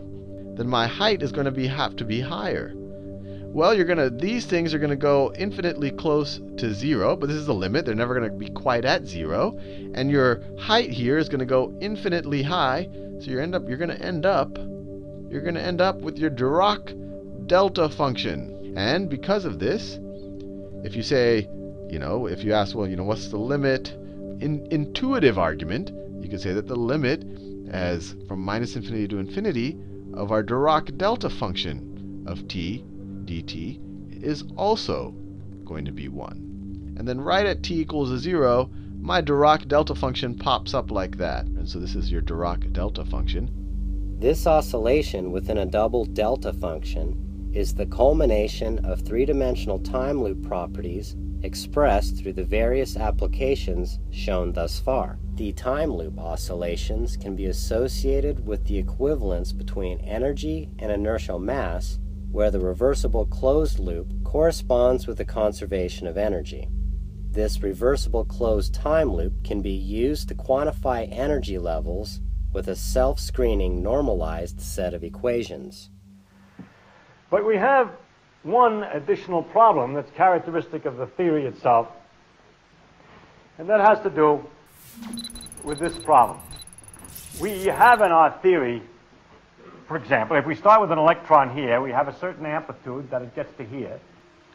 But in fact, there is the total amplitude to get from point 1 to point 2 also contains other possibilities, of which this is one, that the electron could have emitted a photon and reabsorbed it. And the electron could have emitted 2 photons, or a photon twice and reabsorbed it, and a whole lot of other diagrams that you keep on going. I'd like to emphasize is that because of the other amplitudes, the real total amplitude to arrive at the time 2, supposing, let's say, that initially it was equal amplitude to be everywhere in space, does not revolve, the phase does not turn at exactly the original value, but turns at a different value because of the contributions of these other dynamics. Now, what we measure when we measure the mass of an electron in an experimental world is the rate that it goes around. The mass of an electron is its energy. The mass and energy are equivalent, as Einstein showed. I keep saying mass and energy and frequency interchangeably because I'm so used to that. At any rate, the frequency or the mass or the energy of the electron, the one that we're going to measure experimentally is not the one we put into the theory. So we have another mass, which is the mass experimental. You would say first approximation comes from this amplitude, you'd get something like that. And then you'd have a correction that you'd compute by adding these diagrams together, and then maybe C4 times another correction from this, and so on and so on. It's much more convenient to express the answer in terms of this m, which is a measured value, than it is in terms of that. So we have a habit of writing all the answers. Always imagine we might start with a number like this, calculate everything, and express everything in terms of the experimental mass that we measured. The difficulty is, and the peculiarity, the thing that bothers us, is that this correction that you multiply c squared by is infinity. That multiplied by the same function for zero mass and then added everywhere comes out infinity. That caused a lot of trouble for the first people who invented this theory. They saw they were getting infinity for every answer. Because in every problem that they did, there was something like this in it somewhere. An electron going from one place to the other would always be possible to emit a photon and absorb it. Every answer to every problem was infinity. It was 20 years later, it was noticed by Beta and Weizsäcker that if the answers were put in terms of m experimental, it looked as if, in spite of this being infinity, when you wrote the answers in terms of that and computed them, there was no infinity. All the infinities canceled out. So the idea is that this goes toward infinity in a calculation. We just say, well, just keep on adjusting the m so that it's to fix it back so that the m comes out finite. Now you laugh at that because you have some kind of a feeling that's a dippy way to do mathematics, and it is. And this dippy way to do mathematics is the way we do this theory because we never been able to straighten it out. But we do know that if we do this dippy way, we get results which agree with experiment. Although this calculational scheme is quite definite and we know exactly what to do, this process, which is called renormalization. We are not satisfied that it's a mathematically legitimate process. But you notice that when we compute the 10 decimal places, it agrees with experiment. We don't know whether if we stop the theory temporarily, it makes sense, or if we just go taking what we call the limit here, where we use everything and do the renormalization process, calculate everything in terms of the experimental mass, and then forget about the infinity, whether that's a mathematically sound thing. So I have to explain that in order to tell you the exact position of physics today. That's the problem. By arbitrarily canceling out the infinitesimal epsilon squared to show the Hamiltonian is unitary relative to time evolution, and by setting e to the I kx equal to e to the I kx plus 1 to fit Schrödinger's wave equation around a circle, physics may have set itself up for the problem Feynman discusses regarding renormalization. Our three-dimensional time loop, fixed about a complex unit circle, mirrors the mechanics of electromagnetism. Rather than propagating through space over a period of time, the time wave propagates through time over a segment of space. Three-dimensional space coordinates and three-dimensional temporal coordinates must be orthogonal. The traditional invariant relationship between space and time coordinates can be uncompromising when a more complex base structure can remain tremendously flexible. The key concept is that this complex construct between space and temporal coordinates can remain invariant without necessarily maintaining proximity. The ramifications this has on special relativity would be that although the speed of light is the same in all frames of reference, regardless of relative motion, the interactions between energy and matter are not necessarily limited in the same way. Quantum mechanics itself is an example of this. The Einstein-Podolsky-Rosen paradox, sometimes shortened as the EPR paradox. Particles, which had always been thought of as matter, could somehow be thought of as waves. Now, what Heisenberg's uncertainty principle says, you cannot both measure the y component and the x component at the same time. If you measure one precisely, the other is completely unknown. In the quantum mechanical world, things are uncertain until you measure them. The wave function is essentially describing the probability of finding the electron at any of these points. But you know where it is, you just found it, it's here. So there can no longer be a wave function. It collapses into a single point. That if you get two particles that essentially derive from one common source, that they are what is called entangled. Let's say you get an electron and a positron. This means that the properties of one will influence the properties of another. Now the point is that if Alice measures the spin of the electron and finds that the spin is up in the y direction, then it must follow, because of entanglement, that the spin of the positron in the y direction will be down. And that has been experimentally verified. One system producing two particles, they do not have an individual wave function.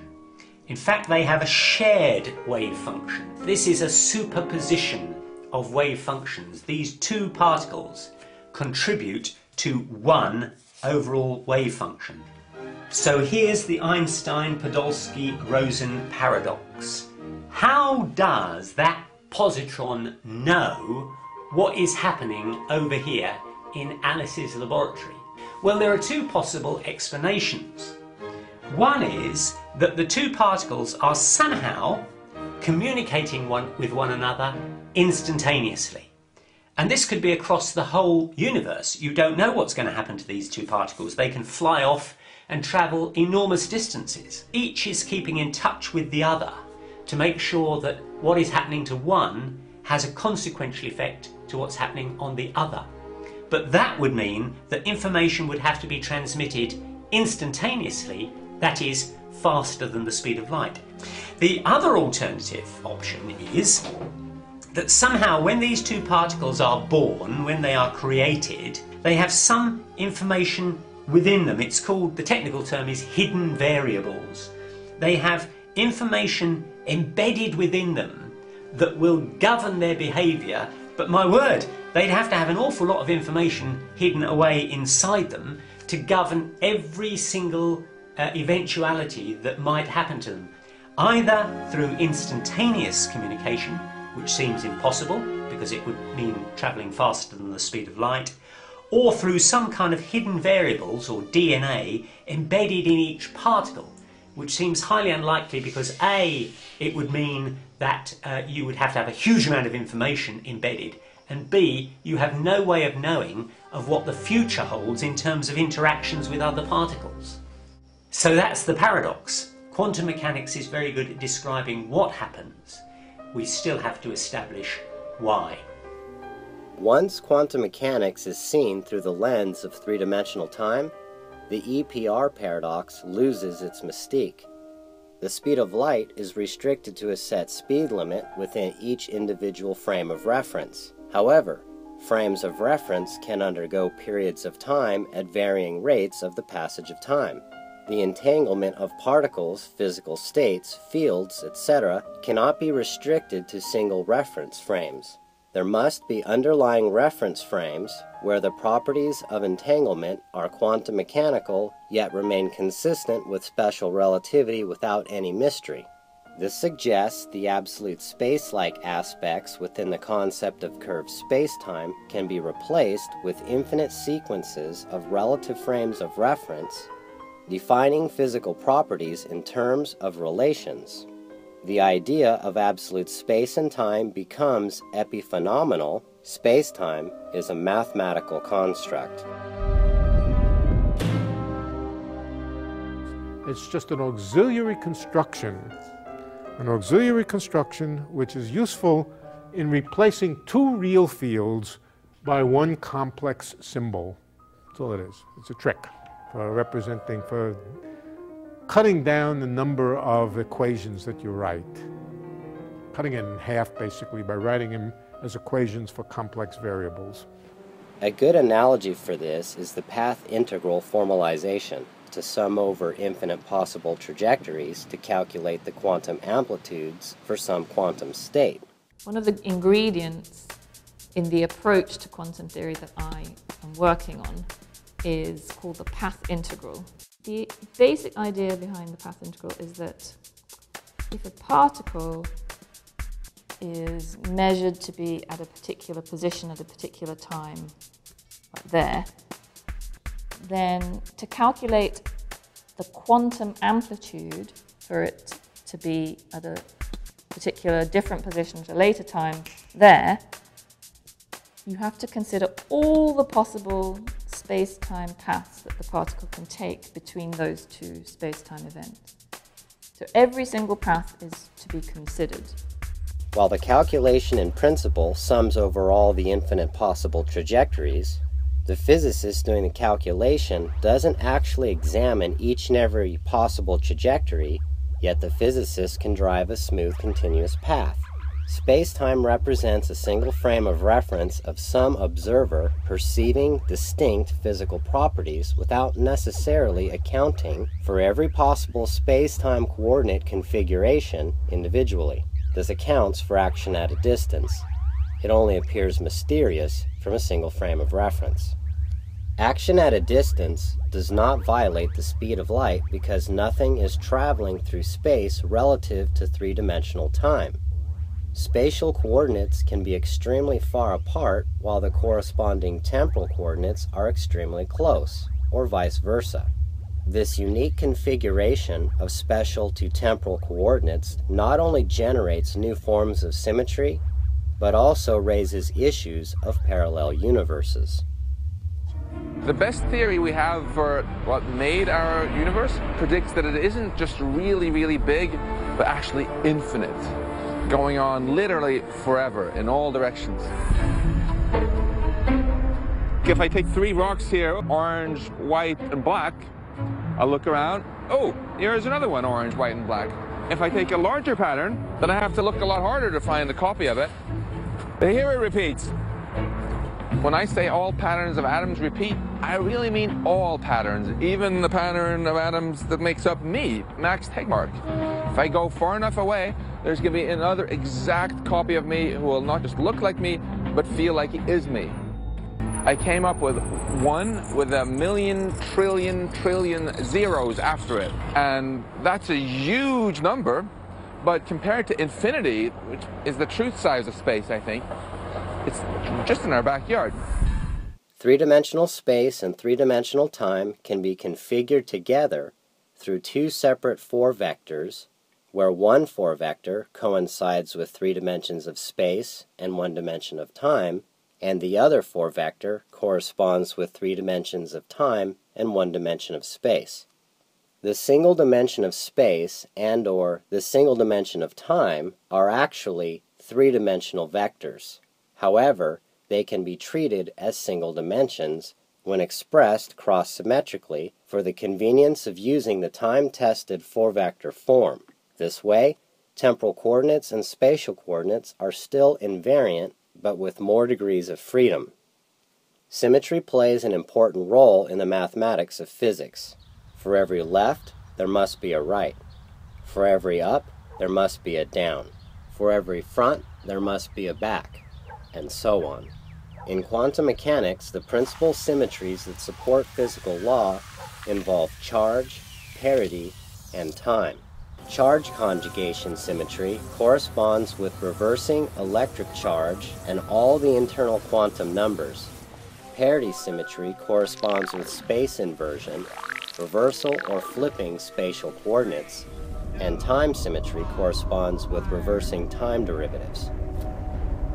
Together, charge, parity, and time form the symmetry physical laws are built around.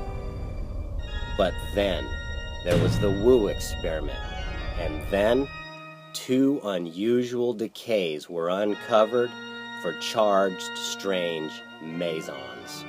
In 1956, physicist Chien-Shiung Wu conducted an experiment on behalf of physicists Tsung-Dao Lee and Chen-Ning Yang to wrest the relationship of parity symmetry with physical law.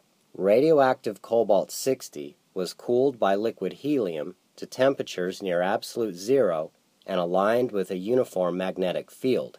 The thermal vibrations of cobalt-60 were reduced enough to study its beta decay process nearly one emission at a time. Wu found that when the cobalt-60 nuclei spins were polarized with the uniform magnetic field, significantly more electrons radiated in the opposite direction with opposite spin. In other words, there were significantly more electrons with left-handed spin than electrons with right-handed spin. The thing that's interesting is that if you measure the spin, electrons are spinning as they come out. If you measure the spin, you find out that they're spinning to the left. That is a definite significance, that the electron, when it comes out of the disintegration, is turning this way. So all we're saying is that the right and left symmetry law is not valid. But I have to mention that conservation of parity, because you may have read in the papers that the law of conservation of parity has been proved wrong. It should have been written, because it's much easier to understand. The principle that you can't distinguish right and left has been proved wrong. Neutral kaon particles cannot be their own antiparticles because of their strange quark makeup. There are two types of neutral kaons that oscillate between weak eigenstates of the neutral kaon. It was originally assumed that CP symmetry was a condition for neutral particle oscillations.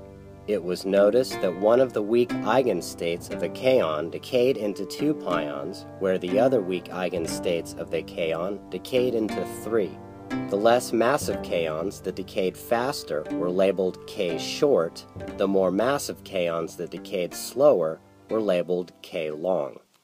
The neutral kaon is an interesting particle, and it's the special one that's long-lived, means it lives 100 millionth of a second. That's a long time.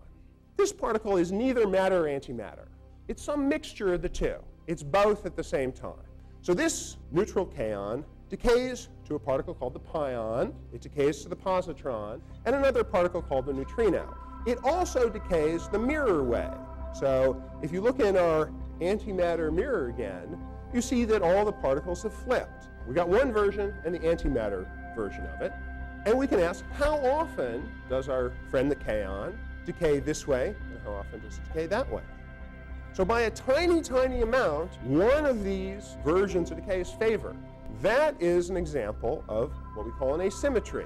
It's something that's different for the antimatter version compared to the matter version. It's an asymmetry is this way minus that way divided by the sum. And it's not 0, it's 0.0033.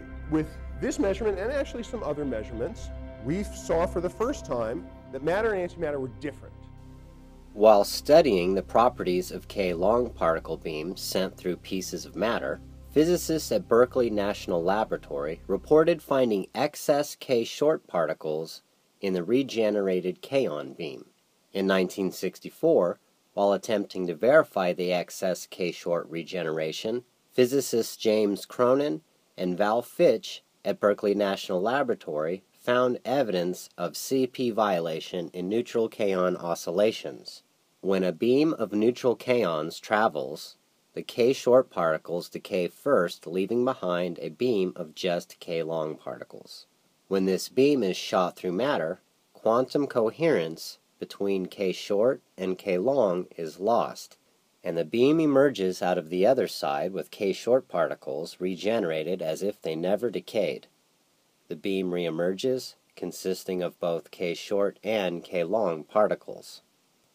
B-meson oscillations were later observed demonstrating CP violation similar to neutral kaon oscillations. I want to tell you a little bit about how we measure a matter-antimatter asymmetry. A particle, like the B-meson, has an exponential decay.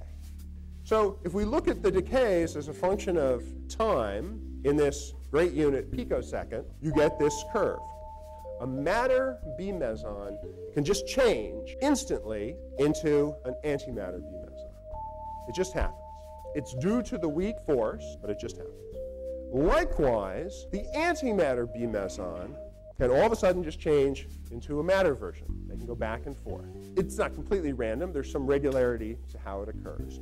Sometimes you could have matter B meson decay into a combination of particles that's neither matter or antimatter.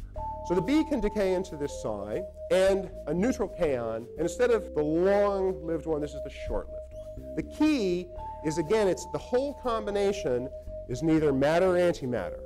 And the other thing that can happen is that matter B meson could first change into the antimatter version, and then that guy could decay into the same set of particles. If that happens, there are two paths. And when you have two paths that something can occur, you can get a phenomenon called interference. If matter and antimatter are the same, then we don't care. There's no way they can interfere with each other. But if matter and antimatter are different, then the two paths will interfere to have fewer decays. That would be the red curve. So instead of the exponential decay, you get a non-exponential decay with fewer decays. Also, if you flip this whole process in our antimatter mirror, and you start with antimatter and the paths differ, then you get more decays than in the exponential case. So we have the bright region and the dark region. And the size of the difference is our asymmetry. It's the size of the difference between matter and antimatter. So that's what we're looking for. This is what we saw. Here's the case where we start with antimatter, and we have this number of decays as a function of time. But when we start with matter, when we start with a matter B meson, we have this pattern, and you can see very clearly the difference. And the exponential case would be exactly in between the two of them. We'll subtract the blue minus the red and divide by their sum. And this is the curve you get. So here's our equation, same equation. The number of times when you start as a B bar, the antimatter version, versus the number of times when you start as the matter version.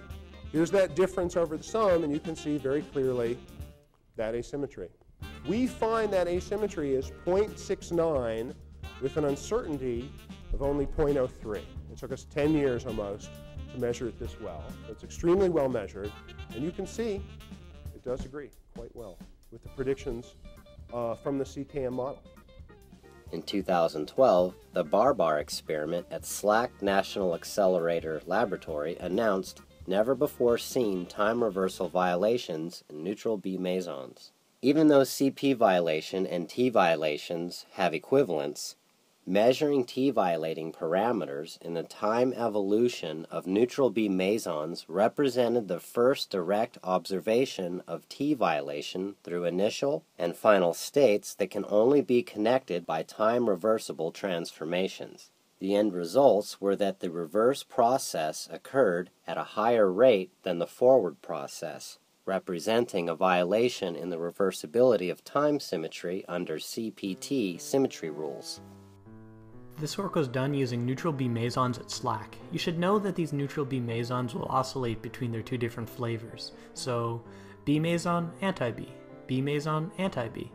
We cannot see all these mesons directly. We can see what's left behind when they decay. So the B meson gives us a positron plus some stuff. Anti-Bs give us electrons and stuff. But there are some decays that produce different things, kaons and J/psi particles. Such decays must come from states that are mixed, Bs mixed with anti-Bs. Mixed states are odd, but describe the B mesons just fine, so we have to accept that they're equally physical. Thus we can label the starting state B, anti-B, or B plus and B minus. But as the brilliant Marie Carmen Banyuls has shown, such a conversion can be affected by B oscillations, and therefore depend on the time. So a forward conversion will not always happen as much as a backward conversion will. They looked for two states that decayed to Bs, where at first there was just one B minus decay that was followed by B decay. Then they compared with decays that involved a B first, then B minus. They saw there that one of these processes happened more frequently. This is the T violation. They next did the same thing for B and B plus, and for anti-B decays as well, and they saw the same thing. What does this mean? However, three-dimensional time and CPT symmetry work remarkably well together. In fact, the very concept of cross-conjugation was born out of the study of CP violation in beta decay and spontaneous symmetry breaking.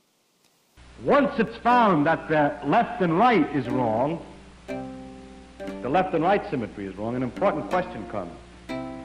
If I look at this integration but with antimatter, an anti-neutron goes into an anti-proton plus an anti-electron, that's an positron, plus a neutrino. The question is does the antimatter behave like the matter in the sense that it comes out left-hand thread, or does it behave the other way? And it turns out, we think up until a few months ago, that it behaves the opposite way, and that the antimatter behaves like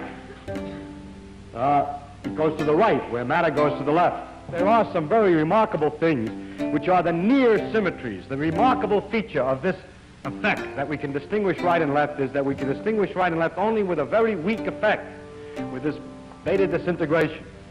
What it means that nature is 99.99 indistinguishable right from left, but that there's just one little piece, one little characteristic phenomenon which is completely different in the sense that it's absolutely lopsided, is a mystery that no one has the slightest idea about yet. The mechanism for generating time evolution based on the asymmetry between varying rates of the passage of time can be used to account for all three examples of symmetry violation. These asymmetries reveal themselves to be artifacts of limiting physics to a single time dimension. When using three time dimensions, these apparent asymmetries can be attributed to the inversely proportional relationship between the passage of time and linear time. The neutral beam meson is composed of a down and antibottom quark configuration, and the anti-neutral beam meson is composed of an anti-down and bottom quark configuration. The neutral beam meson oscillates between B+ and B- states, where each correspond with the decay mode studied in the bar experiment. Since the kaon appears in the decay modes of the neutral beam meson, the difference in decay times between k long and k short plays a significant role in the time reversal violation measured in neutral beam mesons. The interplay between particles, antiparticles, and the difference in mass between constituents that make up beam mesons are also significant for how entangled neutral beam mesons oscillate. The beam meson particle-antiparticle labeling is not consistent with the isomorphic relationship between temporal mechanics and quantum mechanics. Since the bottom quark is significantly more massive than the up and down quarks, the combination with an anti-bottom quark could be labeled the anti-B meson, and the combination with a bottom quark could be labeled the B meson. Unfortunately, we find it labeled the other way, which makes for slight confusion when applying the time loop to the neutral beam meson oscillation. Regardless, taking this into consideration while looking at the 50-50 equation, the inequality relative to the reverse cycle is shorter than the inequality relative to the forward cycle. The smaller inequality undergoes a slower rate of the passage of time and corresponds with the reverse cycle. A careful comparison of the bar experiment with the time loop mathematics and the generator for the evolution of time is remarkably the same. We can make a one-to-one correspondence between the 8 quadrants of our time loop with the combined 4 independent reference transitions and 4 associated time conjugates of the bar experiment. The experiment parameterizes the particle-antiparticle pair oscillations between eigenstates of the neutral beam meson, which just so happens to be an example of the 50-50 equation applied to particle-antiparticle conjugates. Neutral particle oscillations, as with neutral kaons and neutral beam mesons, represent examples of how the mechanism of our time loop generates the evolution of time through identity crises. Comparing the CP violation of neutral kaons with our treatment of the Hamiltonian, we can see we are dealing with identity crises.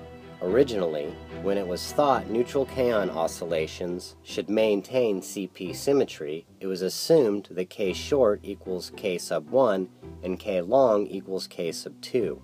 Now that CP violation has been detected with neutral kaons, it is assumed that k short equals k sub 1 plus a little k sub 2 and k long equals k sub 2 plus a little k sub 1. On the other hand, if we assume we are dealing with identity crises between k long and k short, the basic existence equations offer a simple solution. Let the original CP symmetric equality between k long and k short correspond with the period prior to the kaon beam passing through matter. Let the CP violation equality correspond with the period after passing through matter. The identity crises between k long and k short occurs at the moment the kaon beam is passing through matter.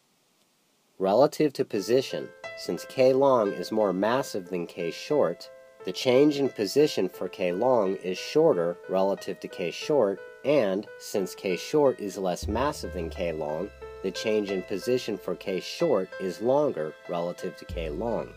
Yet, relative to momentum, since k long is more massive than k short, the passage of time for k long is shorter relative to k short, and since k short is less massive than k long, the passage of time for k short is shorter relative to k long.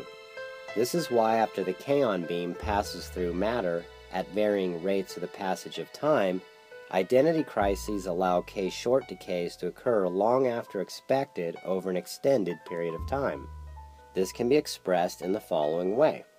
The CP violation found in neutral kaon mixing is a precise example of the inverse proportional relationship between the passage of time and linear time, and how it corresponds with the temporal mechanical expression for mass. In the Wu experiment, the forward-moving electrons and the nuclei of the cobalt-60 are both polarized with the magnetic field. The reverse-moving positrons, which are equivalent to forward-moving electrons, are slightly behind in linear time relative to the forward-moving electrons. The probabilities of the forward-moving electrons collapse first into Bose-Einstein condensed states, forcing the probabilities of the reverse-moving positrons to collapse into radiation states. The inclusion principle allows the forward-moving electrons to form Cooper pairs stable with the cobalt-60 nuclei, and the exclusion principle forces the reverse-moving positrons away as radiation. This process is reversible within the three-dimensional time loop.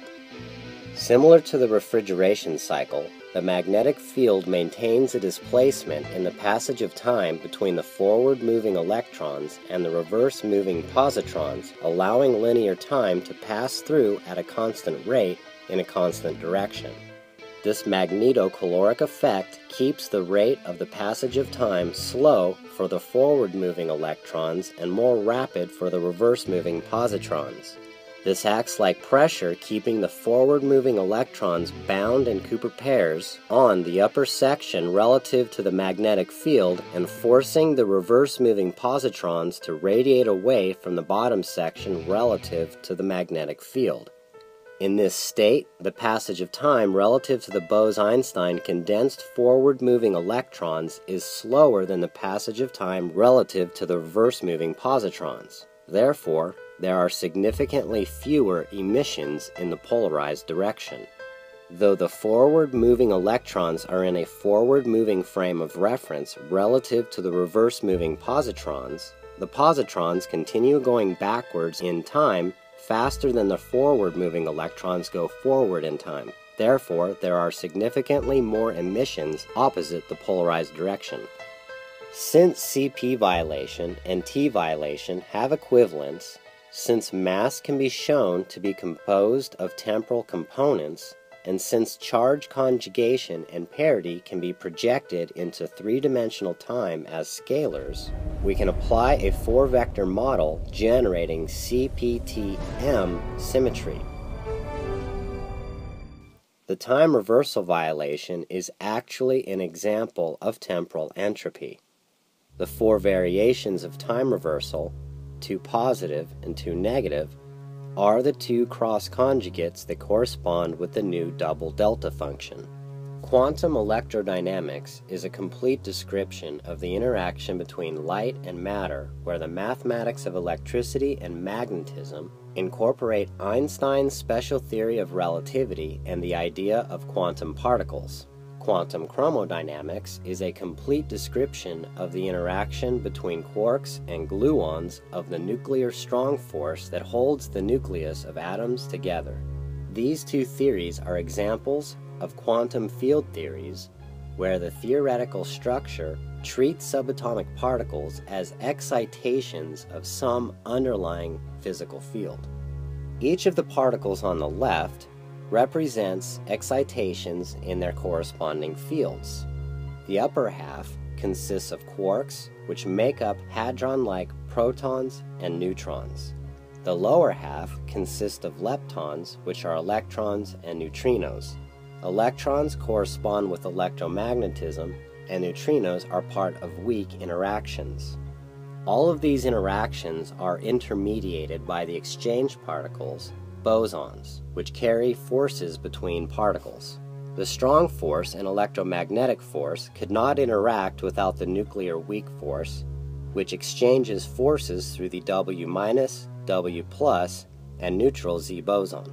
These two distinct and separate fields, quantum electrodynamics and quantum chromodynamics, are able to interact through gauge symmetries that allow transformations between exchange particles. This would be the Dirac equation if the particle had no mass. What do you put on the right-hand side if you want to have a mass for the field? Well, there was a fourth Dirac matrix called beta. You put the mass times beta times psi. The electron could be moving along with a momentum. A momentum means there's a gradient of the field psi. It means a plane wave, but that's not so important. And the spin can either be along the direction of motion or opposite to the direction of motion.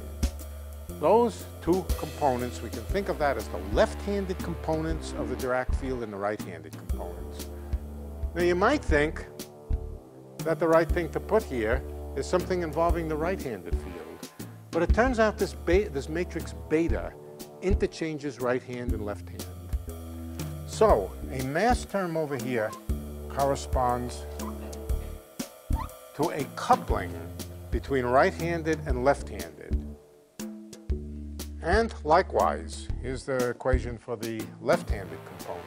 In other words, it's a funny equation in which the right-handed and the left-handed components are completely independent if the mass is zero, but the mass mixes them up. You can think of a Dirac electron as one which, as it moves along, oscillates between left and right. The oscillation is the mass term. The mass term couples together the left-handed and right-handed components. Gauge symmetry can easily be transdelineated into a temporal mechanical expression in a similar way to how it is used in quantum field theories and as a solution to the doublet-triplet splitting problem.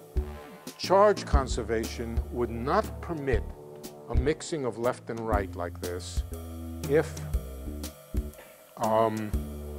only the left-handed electron were charged. Because both of them carry the same charge, you can go back and forth from left to right without violating charge conservation. You can think about this picture as saying a right-handed, the left-hand side represents the propagation of a right-handed particle, and the right-hand side represents the splitting into a left-handed particle. So a neutral particle breaks up into a left-handed particle which has charge and a right-handed particle which has the opposite charge. And you can say the same about this one over here.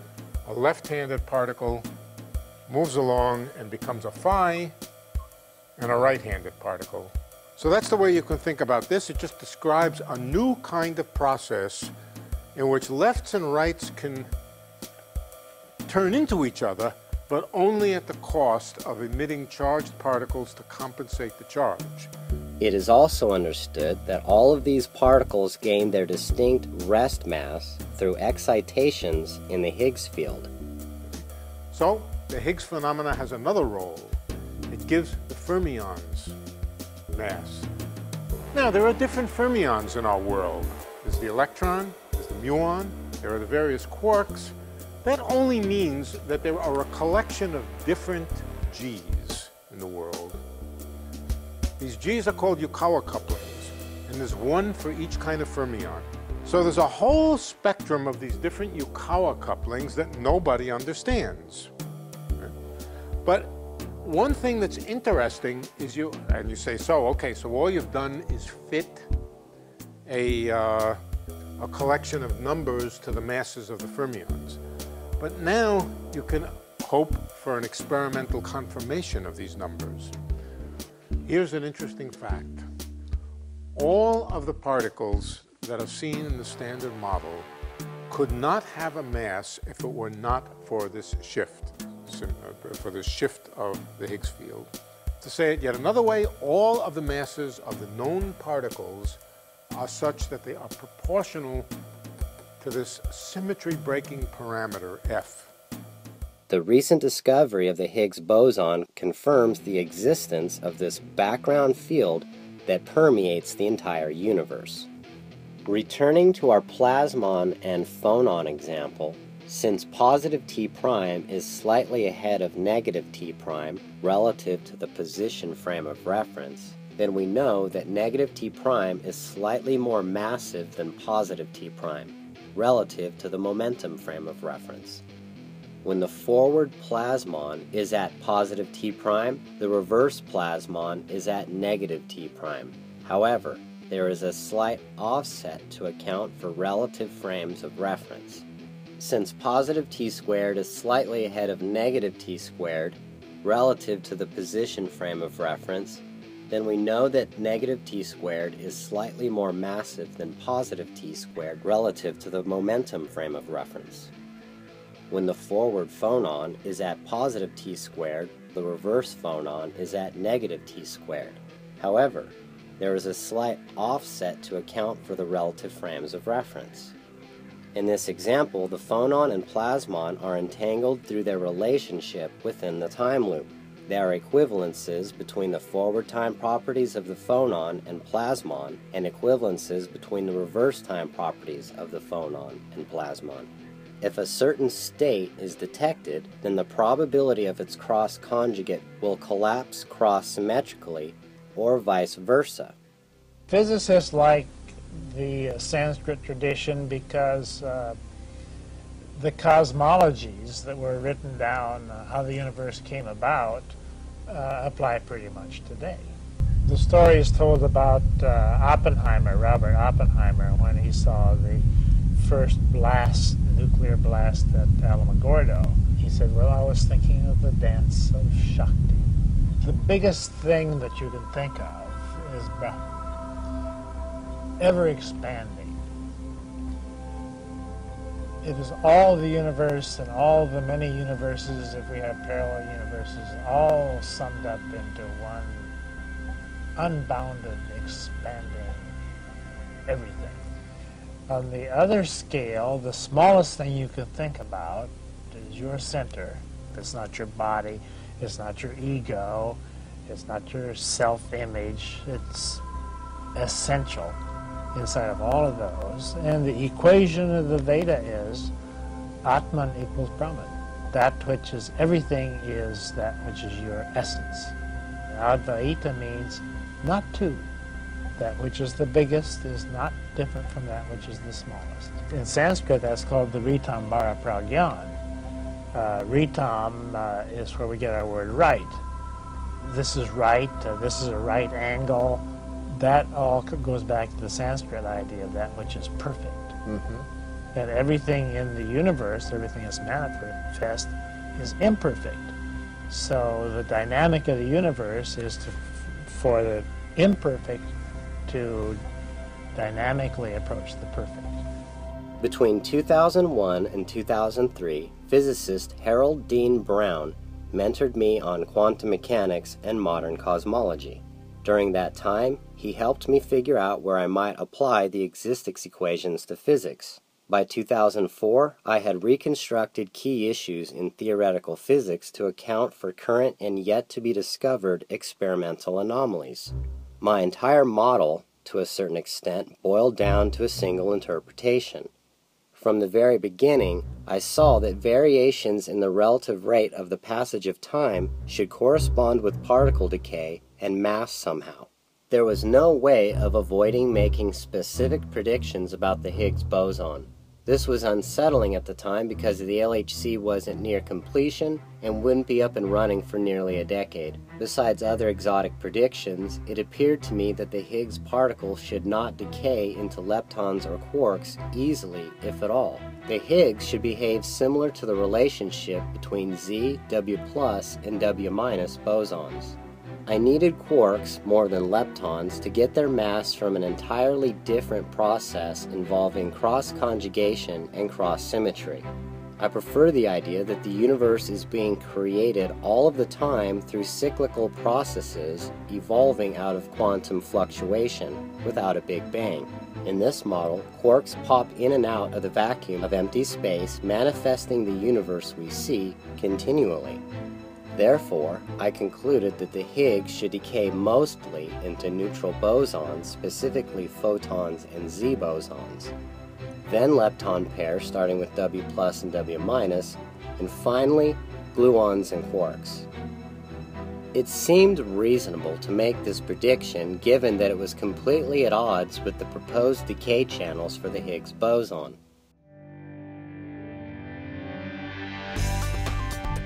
Even though we don't know which theory governs the behavior of Higgs bosons, or if they even exist at all, we understand very well what the Standard Model predicts about the Higgs boson.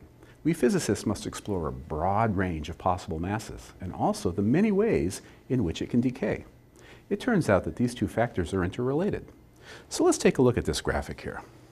The Higgs boson is on the left, while there are 5 other particles arranged in a column on the right.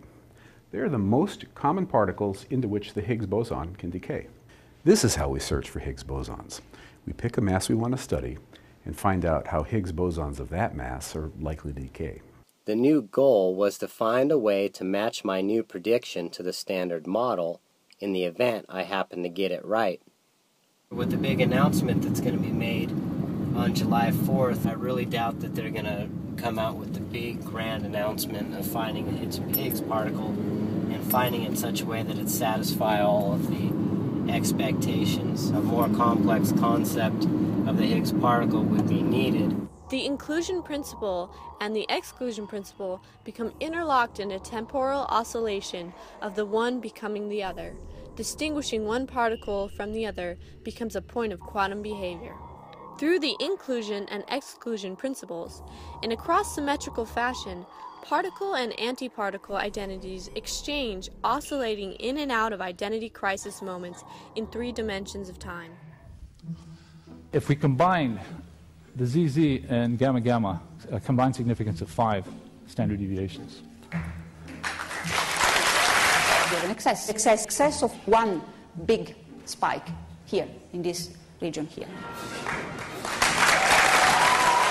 As a layman, I would now say we have bagged the Higgs boson. We have a discovery. We have observed a new particle consistent with a Higgs boson. Huh. Which one?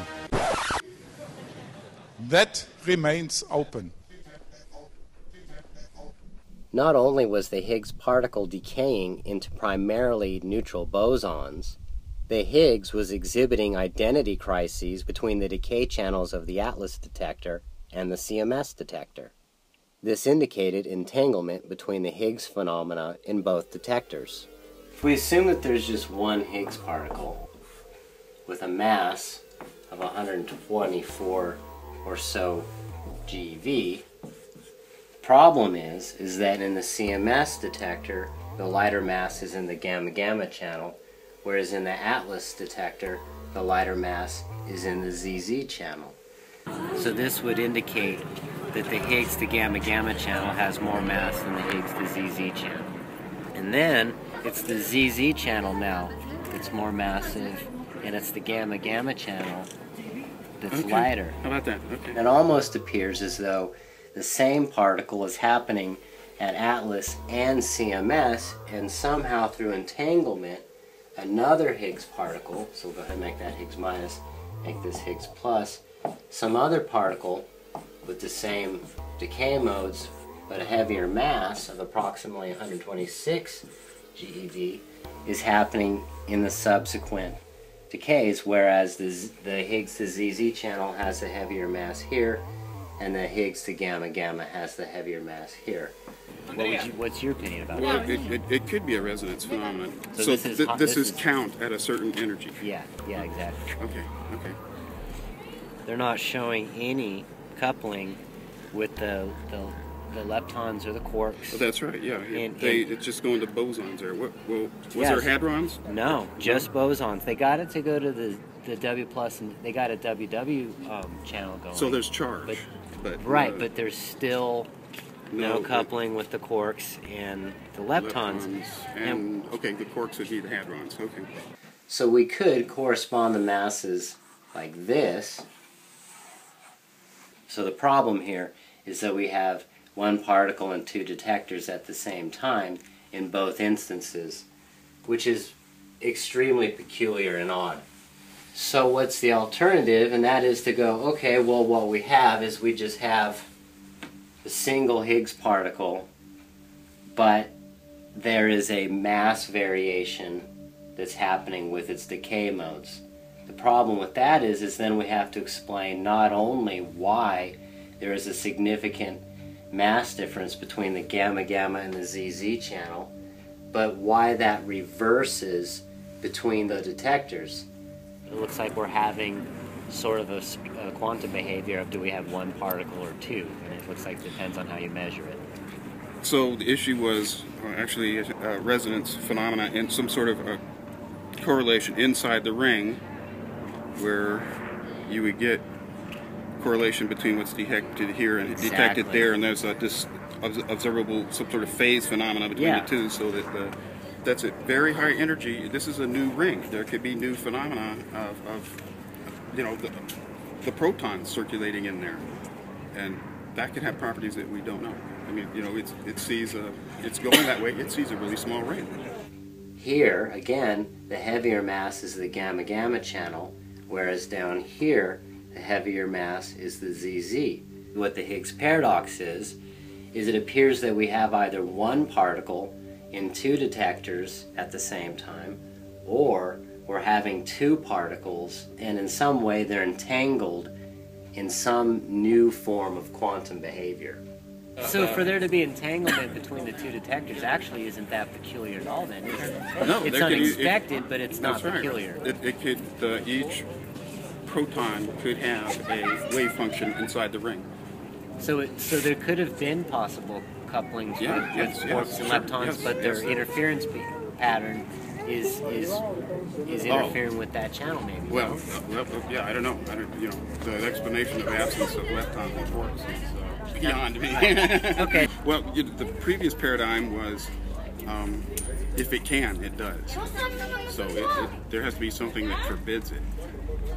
This wasn't really weird as far as quantum mechanics is concerned, but oddly, it demonstrated a link between quantum entanglement and identity crises. In other words, this was a direct detection of the inclusion principle.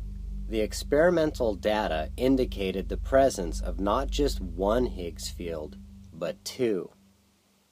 Phi is a complex field. That means there's a phi star to go along with phi. And the complex field phi is phi real plus I times phi imaginary. Now these components are not components in space. This is just a field which is composed out of two fields and grouped together to form something called the complex field phi. And of course, there's also a complex conjugate, phi star, which is just equal to phi real minus I phi imaginary. We would write the kinetic energy here not in this form, but as the product of the derivative of the conjugate of phi times phi itself. A complex number times its own complex conjugate is just the product of the real components, or the square of the real components plus the square of the imaginary components. And in fact, a half is normally not put there for complex fields. Ignoring the convention of 1/2 may inadvertently be hiding the reality of the reverse time loop and how, when related to the ordinary Schrödinger equation, can create a self-normalized set of equations. Here's the phi plane. I'll make the phi plane horizontal. And vertically is the potential energy. What does the potential look like? It's a function only of phi star phi. That means it's a function only of the distance from the origin, and the potential would look like something like this. It would be a paraboloid. Here the energy is minimum. Here the potential energy is minimum. That's phi equals 0. That's the character of the first case. Under those circumstances, we would say there's no symmetry breaking, no spontaneous symmetry breaking. On the other hand, let's go back to the case with minus here. Then the potential looks like this. It starts out at the origin and goes negative until the quartic term becomes as large as the quadratic term. And then it turns up. It's a surface of revolution, and the minimum is not a point. It lies on a circle in the complex plane. The minimum energy state is somewheres along a circle of a radius which is determined by the parameters here. Notice these parameters are isomorphic with the time loop parameters. Let's call the radius f. Everywhere in space, the field will want to lie at the same angle. But there's an ambiguity. Which direction? As long as it's stuck in this track here, or equivalently in this track over here. Then the energy is minimum. Radius f is synonymous with a time loop radius of t squared. If there's energy stored in a configuration where you move everybody simultaneously, then it just rocks back and forth, that frequency, the frequency of its motion, is the mass. All right, so if you took the field everywheres and you displaced it up onto the side of the potential, it would start to oscillate everywheres, would correspond to a mass. In our scenario, this oscillation adds a change in the t prime coordinate, which we denote as an acceleration. In the same way that acceleration is associated with mass in special relativity, so too a change in t prime is associated with mass in temporal mechanics and how it relates to the Higgs field. You could imagine an explicit symmetry breaking, which would correspond to tilting the potential a little bit, right? If you tilted it, then one point would be preferred relative to the other, and it would be the ground state. What we're seeing with the Higgs data between ATLAS and CMS is two overlapped, explicitly broken Higgs field symmetries. We have one like this, an explicit symmetry breaking like this, an explicit symmetry like this, and what this represents is not only the inclusion principle and how it relates to quantum entanglement. These two forms of explicit symmetry breaking are actually what we'll call M violation, or a violation in mass symmetry between the two decay channels measured at ATLAS and CMS. And now let's represent the field in a new way. On the complex plane, rho is the radial value of the field, in other words, the magnitude of the field, and alpha is the angle. So you can think of alpha as a field whose value is on this circle here, if you like, or at least it has to do with an angle. Rho is a field which, when you change it, changes the potential energy and pushes you away from the minimum energy. As we can see, changes in this field corresponds with changes in T prime, and changes in alpha corresponds with changes in T squared. Notice that the potential only depends on rho and not alpha. That's just a symmetry. So, in some approximation where we don't ever excite any motion up and down or away from the track here, we can just think of rho as a constant. Rho doesn't vary from point to point, so we can just replace this by f squared, derivative of alpha squared. And then the rest of it has only to do with rho. What about this f? What do we do with this f? It's just a number, remember, it's just a number, it's fixed. It doesn't vary from place to place.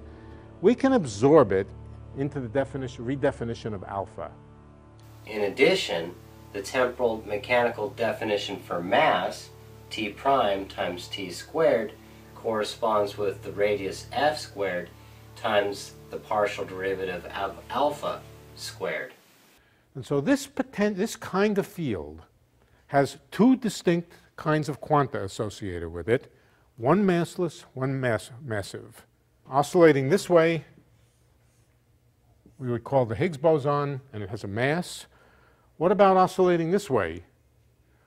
That's the Goldstone boson. It's massless, but there is no massless Goldstone boson in nature. So something happened to it. In the parlance of high-energy physics, the Goldstone boson got eaten by the gauge boson, resulting in giving the Higgs boson a mass. The Goldstone boson eaten by the gauge boson, resulting in a mass for the Higgs boson. Okay? Remember, the Goldstone boson is the one associated with a motion around here. The Higgs boson is the one associated with this over here. Given that t squared corresponds to the Goldstone boson, and changes in the Higgs field in this direction corresponds with t prime, it can be argued quite easily that the Higgs field is nothing more than a scaled version of three-dimensional time, accounting for particle mass in the very same way that the relationship between t prime and t squared accounts for mass in temporal mechanics. The complex scalar field phi is just that. It's a complex scalar field, and at every point in space, real space, it has a value. That value is not a single number, it's a pair of numbers. Why? Because it's a pair of fields to begin with. We will look at the Higgs particle data from a temporal frame of reference appealing to the equivalence between the Higgs mechanism and the generator for time evolution. Relative to time, and at the moment of collision, the circuitous route around the LHC accelerator that particles travel takes on characteristics of a time loop. With the right level of energy, this time loop becomes synonymous with the radius f from the Higgs mechanism, which corresponds with the Goldstone boson. H0 denotes a massless Goldstone boson whose probability distribution throughout the LHC represents an undisturbed Higgs field permeating the LHC, including both the CMS and ATLAS detectors. When the right particles with sufficient energy are collided, this field is excited and the H0 Goldstone boson oscillates between H plus and H minus eigenstates. The H plus and H minus consequently decay into massive neutral bosons, explicitly Z bosons, and massless neutral bosons, specifically photons. There is an unfamiliar symmetry violation here. The Higgs particle data from both ATLAS and CMS appear to exhibit unintentional effects of quantum entanglement.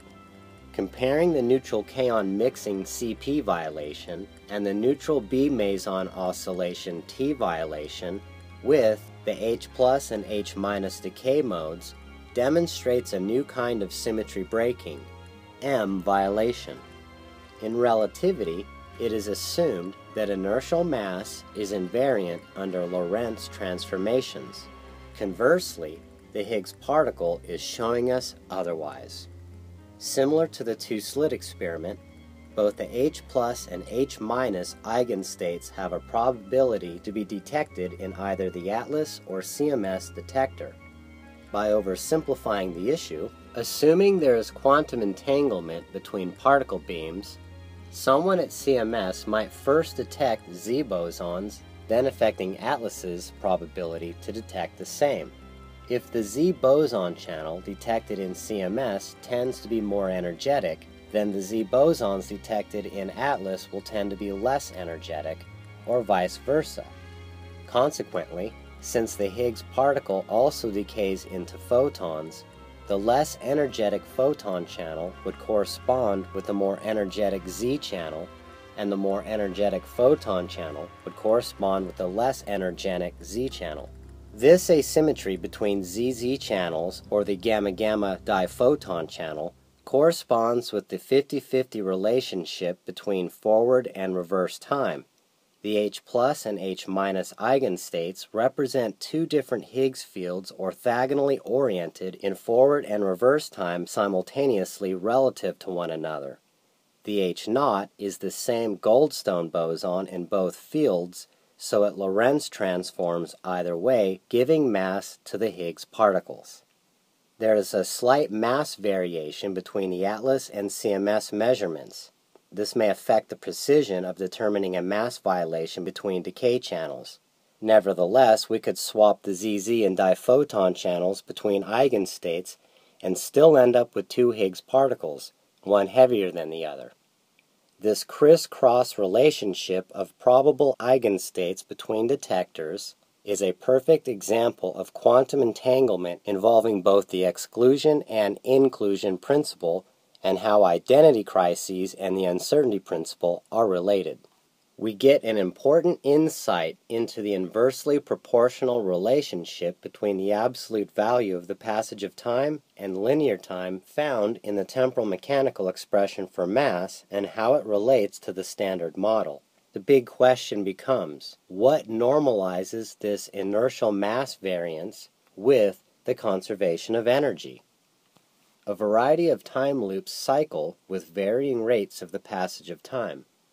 The more time cycled within a time loop, the more massive or energetic the time loop.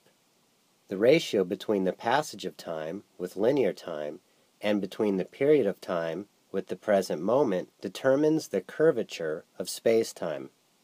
The complex relationship between spatial and temporal coordinates gets deeper when considering the inversely proportional relationship between the absolute value of t prime and t squared, and how that relates to space. In classical physics, motion is calculated using vectors, where changes in a physical state along one axis are independent of changes along another axis when the axes are perpendicular to one another. In modern physics, not just vectors, but state vectors, tensors, and differentiable manifolds still utilize this principle, which in part leads to Einstein's equivalence principle. Inertial mass times acceleration equals gravitational mass times the intensity of the gravitational field. The new equivalence principle can be applied to both acceleration and gravity through Einstein's equivalence principle. If the inertial mass and gravitational mass are equivalent, and if the intensity of the gravitational field and acceleration are equivalent, then we get an equivalent to Einstein's principle. Nonetheless, we can extend the same line of reasoning used with a Hamiltonian and cross-conjugation into this equivalence expression by relabeling the mass and acceleration components with initial and final states, applying the reverse time interval. In a thermal loop, heat escapes through entropy. In a time loop, linear time escapes through entropy. So what escapes an energy mass loop through entropy? Space. The theory that Einstein wrote down, when you apply it, for instance, to these black holes, you see that it starts resembling things that we call thermodynamics. In terms of not looking at the individual motion of the atoms and molecules, but by just thinking about these objects like temperature, pressure, and so on. So temperature, for instance, also forgets about how all of the individual molecules are moving. We don't have to keep track of that. Gravity is somewhat like that, in the sense that the equations that we currently use to describe gravity are basically obtained from averaging, or at least describing things at a much tinier scale, and then forgetting about certain details. The phase space of our universe, and I'm going to make a picture of it, a big phase space of fast variables, and here we have a small phase space, and where we have slow variables like the variables x that I indicated as the positions of particles. And I'm going to put a name for it. I mean, I'm going to call this actually the Higgs branch, and this small phase space can be thought of as what's called the Coulomb branch. This is a language that's borrowed from string theory. C you can think about as the number of degrees of freedom, and n is more like the number of excitations. So I'm going to think about a part of space-time, and then we're going to ask what is the phase space that I'm going to associate with that. And then C will be actually determined by geometric data. So there will actually be eventually a way I express these formulas in terms of the energy in the system, the area of what's around it, and even the dimensions of the system. So the extra dimensions that I've added here in our description to me are just necessary to describe a Hilbert space from which I'm going to derive the positions that are going to describe positions in space-time. The gravity equations of Einstein are also used in describing the expansion of the universe. The Big Bang theory are all based on these same equations. What I hope is that the ideas that we are now starting to develop for gravity can eventually sort of lead to possibly a somewhat better or even more refined way of thinking about the early universe. Referring back to the time reversal violation of the neutral B meson, the near-zero change in the delta C component corresponds with the reversible nature of linear time. The negative non-zero change in the delta S component corresponds with a decreased rate of the passage of time proportional to a decrease in the relative decay time, such as with k long. The positive non-zero change in the delta S component corresponds with an increased rate of the passage of time proportional to an increase in relative decay time, such as with k short. In addition, the slightly larger inertial mass with a longer decay time for the k long and the slightly smaller inertial mass with the shorter decay time for k short are consistent with the inversely proportional relationship between the absolute value of the passage of time and linear time concerning the temporal mechanical expression for mass and energy. When the positive and negative non-zero changes in the delta S component are evaluated, a figure is derived representing the time reversal violation of the neutral B meson measured independently. In 1963, an Italian physicist, Niccolò Cabibbo, noticed a relationship between these two apparently disparate decays, and that all of the cases of decays of these particles obey that relationship. Two Japanese physicists, Kobayashi and Masukawa, in 1973, said, if we hypothesize that there are 3 more quarks, so that there are a total of 6 quarks, and that the way that they decay into each other obeys a matrix of relationships, then we can explain how the weak force makes a difference between matter and antimatter. We have discovered the charm quark, and both the bottom and top quarks were discovered at the lab outside Chicago, Fermilab, and those relationships have allowed us to make a number of important predictions. I'm going to call the CKM model for the 3 guys, Cabibbo, Kobayashi, and Masukawa. So this model or theory predicts relationships between the ways different quarks decay, and it predicts that there'll be a big matter-antimatter difference, an asymmetry in decays of the B meson. It's a particle that has a bottom quark, the B quark, and another quark, and it's an up or a down quark. Remember, in the kaon, the size of the asymmetry was 0.0033. In this case, they predict that the asymmetry will be large, 0.7 or 0.8. So that sounds great, because it's a lot easier to measure a big effect than a small effect. And so what we have done over the last 15 years is to build an accelerator and a detector to make lots and lots of B mesons and to try to prove that the CKM model is correct.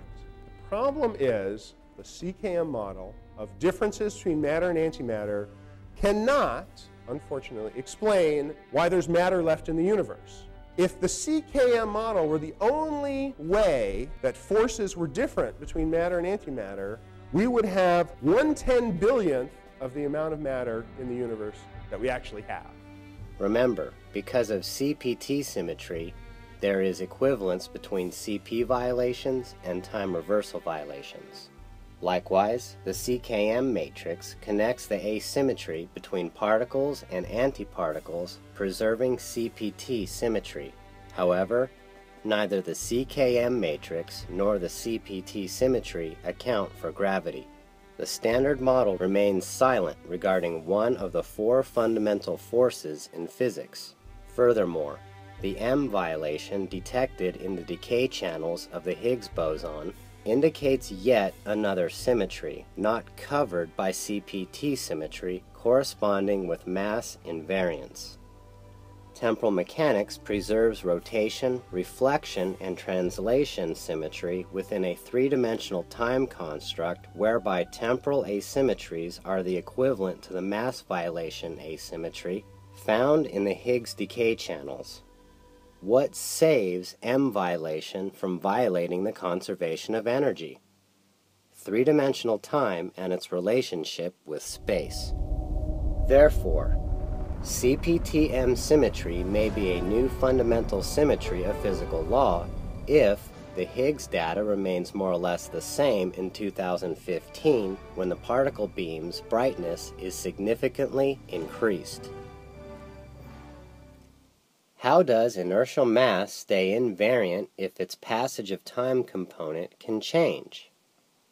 An inertial mass stays invariant by having a gravitational field. If two particles are in the same state at the same time, and it is not possible for them to change state in order to avoid violating the exclusion principle, the identity of each separate particle can become indistinguishable, resulting in just one particle. If the two particles become one, what happens to their mass? What do we do with the excess mass created by this identity crisis as not to violate the conservation of energy? One of the masses is converted to a relative time and conserved through a change in the rate of the passage of time. The gradient of change in the rate of the passage of time of the massive object is the gravitational field of that massive object. Now, the two particles, as one, exist in a slower frame of reference than before. In a three-dimensional time way, the two particles remain both separate and together simultaneously, a superposition of possible states, where the initial separate states are the probability of the single state in reverse, and the single state is the collapsed wave function of that reversed probability. The particles become indistinguishable, and without violating the conservation of energy, the two become one, with a probability of having been one or the other of the two interfering particles. The exclusion principle prevents the inclusion principle from collapsing the wave function into the same space at the same time, and the inclusion principle prevents the exclusion principle from distinguishing between particles. Revisiting the temporal definition of mass, we find that the passage of time coordinate t' and the corresponding relation term n have an inverse proportional relationship not dependent on the linear time vector t squared. The linear time vector is composed of two coordinates, period t sub 1 and present t sub 2. Since particles can exist in the same place at the same time period by being distributed throughout various present moments at various rates of the passage of time, these quantities associated with particles' masses would be distributed along various present moments, leaving the period and spatial coordinates unchanged. In other words, the period coordinate t sub 1 and the present coordinate t sub 2 can vary inversely proportional, not affecting the value of t squared. However, since we are dealing with various rates of the passage of time, differing mass distributions of point particle masses, the difference in the passage of time between various masses in different locations will displace the center of mass towards equilibrium through uniform invariant motion, inversely proportional to the distance and proportional to the period of time the motion takes place in. We know this simply as gravity. Returning to the inversely proportional relationship that both space and period of time have with the passage of time, and the Lorentz invariant relationship between space and periods of time, we can find deeper insight into the Galilean equivalence principle. What becomes apparent is that these four potential relations between space, linear time squared, and passage of time have a complex conjugate type of relationship where, relative to the lighter mass object, we get the following frames of reference, and relative to the heavier mass object, we get these frames of reference. From here, we can derive two equations for acceleration, one relative to the falling object, the other relative to the massive body. What we can see is that these two equations are conjugates. Therefore, both masses are experiencing the same acceleration, though not in the same way. Remember, a quick look at Kepler's third law reveals a common universality with our time loop. Therefore, we can use the two-body problem to work out the relationship between the H plus and H minus potential states of the Higgs particle and use the M violation to relate the Higgs field to a gravitational field, thereby quantizing gravitation and bringing it into the standard model. Let's assume that the H plus state has its own Higgs field, the H minus state has its own Higgs field, and that these fields vary according to the new equivalence principle.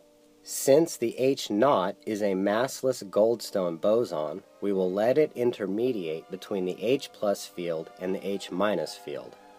Since the H plus field mass is more associated with photons, it is slightly ahead in linear time, and since the H minus field mass is more associated with Z bosons, it is slightly behind in linear time.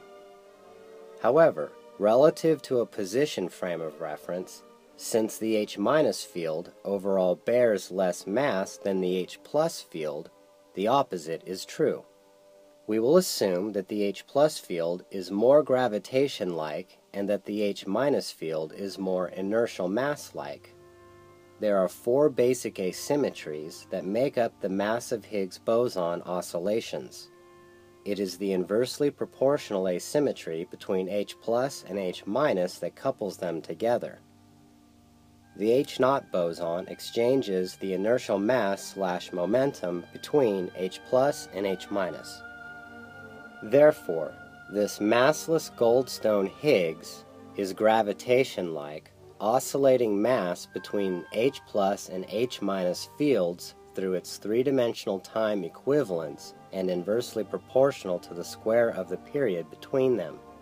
When the linear time function of H naught is equivalent to the center of mass, the variance between H plus and H minus corresponds with the curved time components of the relevant geodesics. The difference in period of time between H plus and H minus, which corresponds to their difference in mass, can be used to derive the corresponding spatial expression, locating H plus and H minus in space in relation to one another.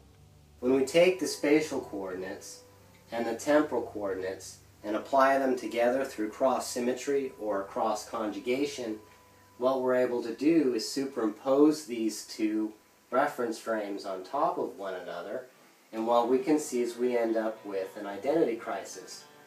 If the potential had an imbalance so that one was lower than the other, then this would be an explicit symmetry breaking and the ground state would sit here.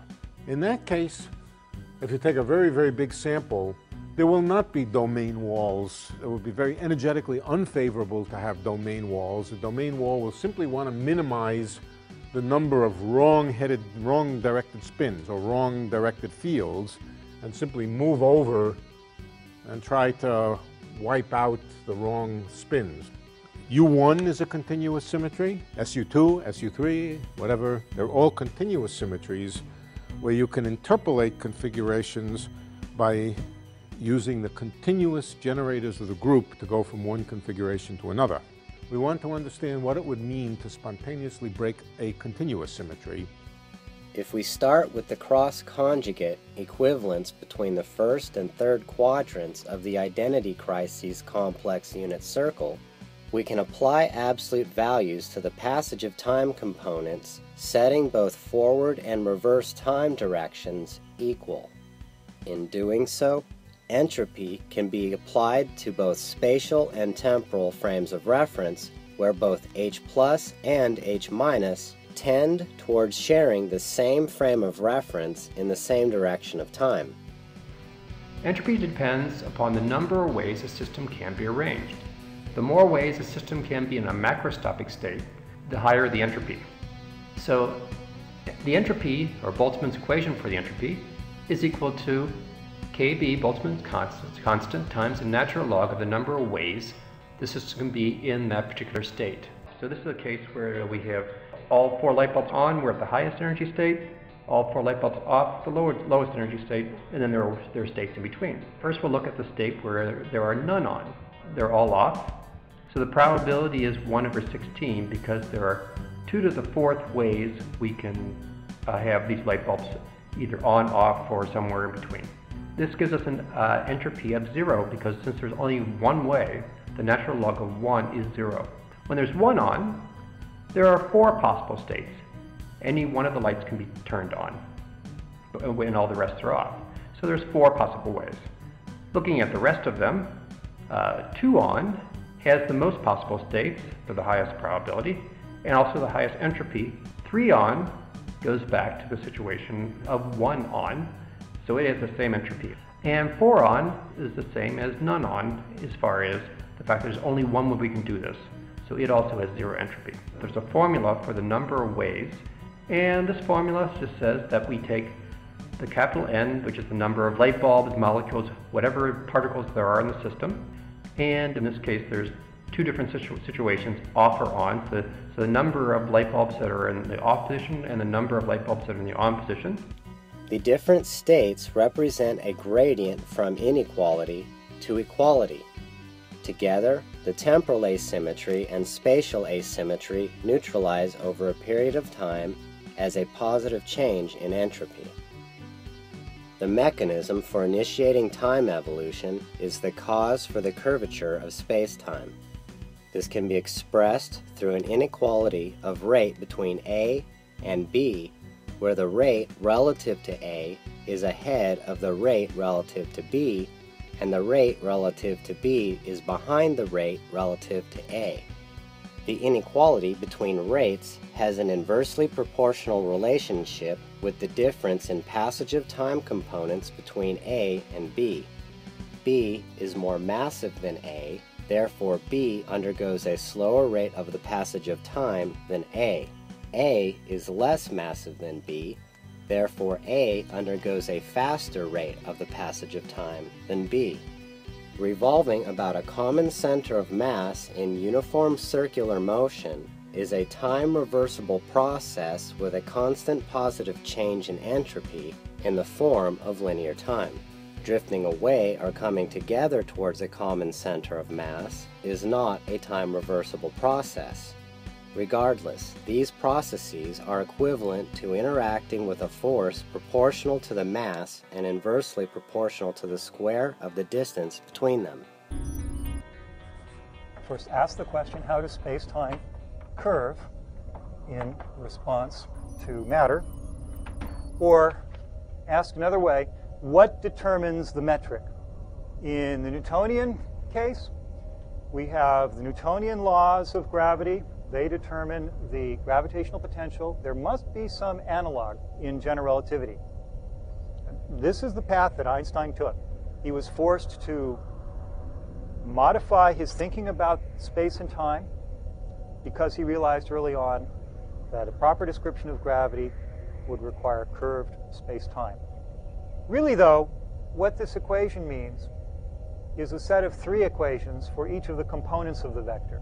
those would be called the components of F equals ma. The masses, again, cancel because of the Galilean equivalence of inertial and gravitational masses. A 4-vector is a tensor with one index. The metric itself is a tensor. Hi, I'm Dan Fleisch. What's a tensor? If you've taken any college-level physics or engineering, you probably think of a vector as something like this. An arrow representing a quantity that has both magnitude and direction. But vectors can represent other things as well, such as an area. You simply make the length of the vector proportional to the amount of the area. And then you make the direction of the arrow perpendicular to the surface. Vectors are members of a wider class of objects called tensors, and the thing to remember about coordinate systems is they come along with coordinate basis vectors. The thing to remember about these little guys is they have a length of 1. One what? One of whatever the units are that you're going to express the length of your vector in. That's the x-hat unit vector. It points in the direction of increasing x-coordinate. The y-hat, sometimes called the j-hat unit vector, points in the direction of increasing y. The z-hat, or k-hat unit vector, points in the direction of increasing z. Now you're in a position to find the components of your vector. How many x-hat or i-hat unit vectors and how many y-hat or j-hat unit vectors would it take to get from the base to the tip of this vector? So in other words, this vector is made up of 4 of these plus 3 of these. And if you want to be complete, since there's no z component to this vector, 0 of these. This is a perfectly valid representation of that vector. Put a nice set of parentheses around them. This looks just like the way you see column vectors written. We can replace these components with a sub x, a sub y, and a sub z. This is what makes vectors tensors of rank 1. One index, one basis vector per component. This is a representation of a rank 2 tensor in 3-dimensional space. The components no longer have a single index, they have 2 indices. Consider, for example, the forces inside a solid object. Inside that object, you can imagine surfaces whose area vectors point in the x, or in the y, or in the z direction. And on each of those types of surface, there might be a force that has a component in the x, or in the y, or in the z direction. So to fully characterize all the possible forces on all the possible surfaces, you need 9 components, each with 2 indices referring to 2 basis vectors. All observers in all reference frames agree not on the basis vectors, not on the components, but on the combination of components and basis vectors. The reason for that is that the basis vectors transform one way between reference frames, and the components transform in just such a way so as to keep the combination of components and basis vectors the same for all observers. The metric coefficients, they form a tensor. And so sometimes we talk about the metric tensor, other times we talk about the metric as being this equation. It is, though, completely analogous to the differential form of the gravity equation. The only thing different is that factor of 2 on the right-hand side, and this object called T mu nu. Energy is part of what's called the energy momentum 4 vector, whose elements are the energy and the momentum of a particle.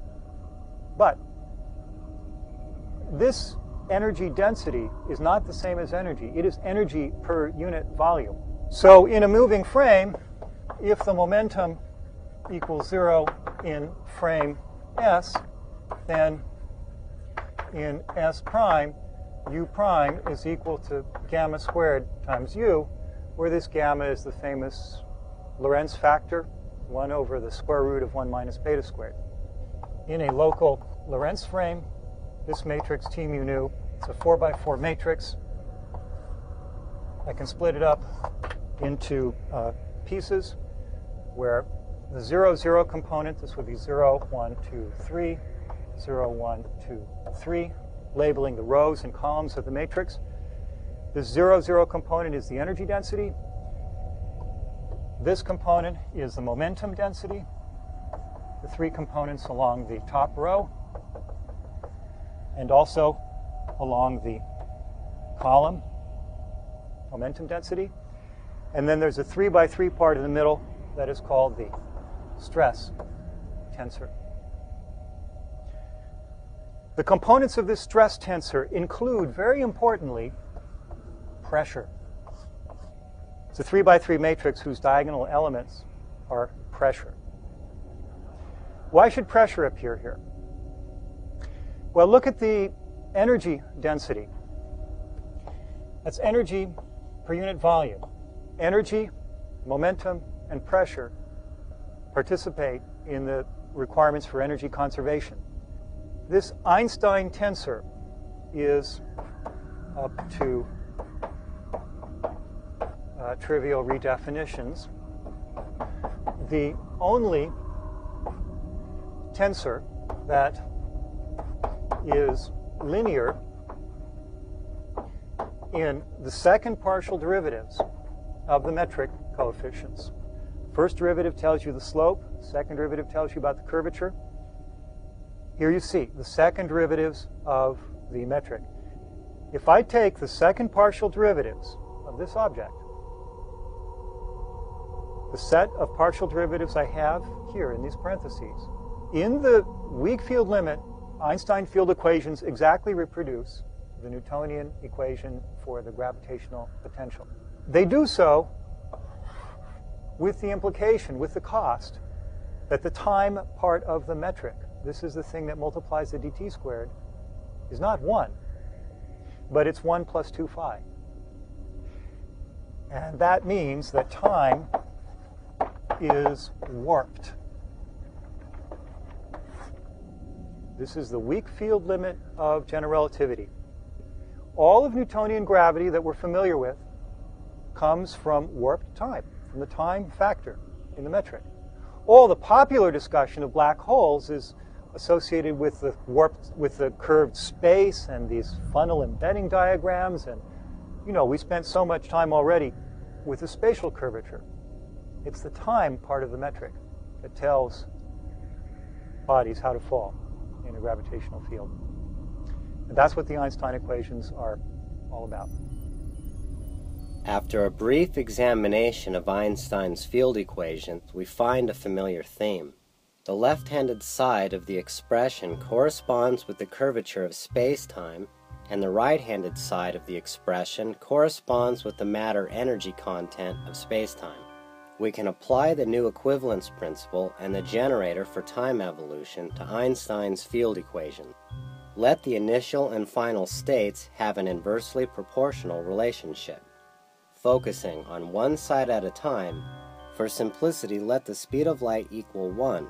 Since 8 pi is conventional for radian measurement, we can ignore it as well for both curved spacetime and the corresponding inertial mass. Since the gravitational stress energy reduces to 0 locally, cross-conjugation can be expressed through the product of the stress energy tensor with its inverse transpose or orthogonal matrix, the moment of inertia tensor. What about big G? One of my favourite scientists is Henry Cavendish. Towards the end of his life, he did a crucial experiment. He had a big garden shed, and in it he had 2 lead balls, like this, suspended from the ceiling. Only this is not to scale. This is, lead balls.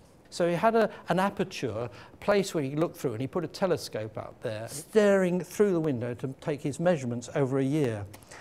There's another set of lead balls inside there. This experiment really is very difficult to get to work, and a technician has sawed it apart because he got so frustrated. So you'd set it up like this in his shed, and you put it like that, and this lead ball would attract that lead ball. And this lead ball would attract this one. And so it would be pushed a little bit this way and twist the wire, and that would be pushed a little bit that way. And the wire would twist, and as the wire twists, the mirror, which is dangling in there, would twist a little bit, and light which comes in would be reflected off at a slightly different angle. And all you had to do was measure the angle. This is a very complicated technical thing for the time. That way round, and then it was pushed the other way. And you could then see the displacement. Moreover, you could measure the period of oscillation of this. And from that get all the properties of the wire, the torsional constant.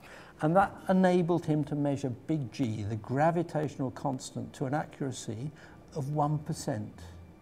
And nobody improved on that for 100 years. And that quantity is essentially big G. Since we don't know for certain whether big G is a constant or variable, we will substitute alpha for G initial over G final, where when alpha equals 1, or G initial over G final times its transpose inverse equals 1, and alpha is a running coupling constant.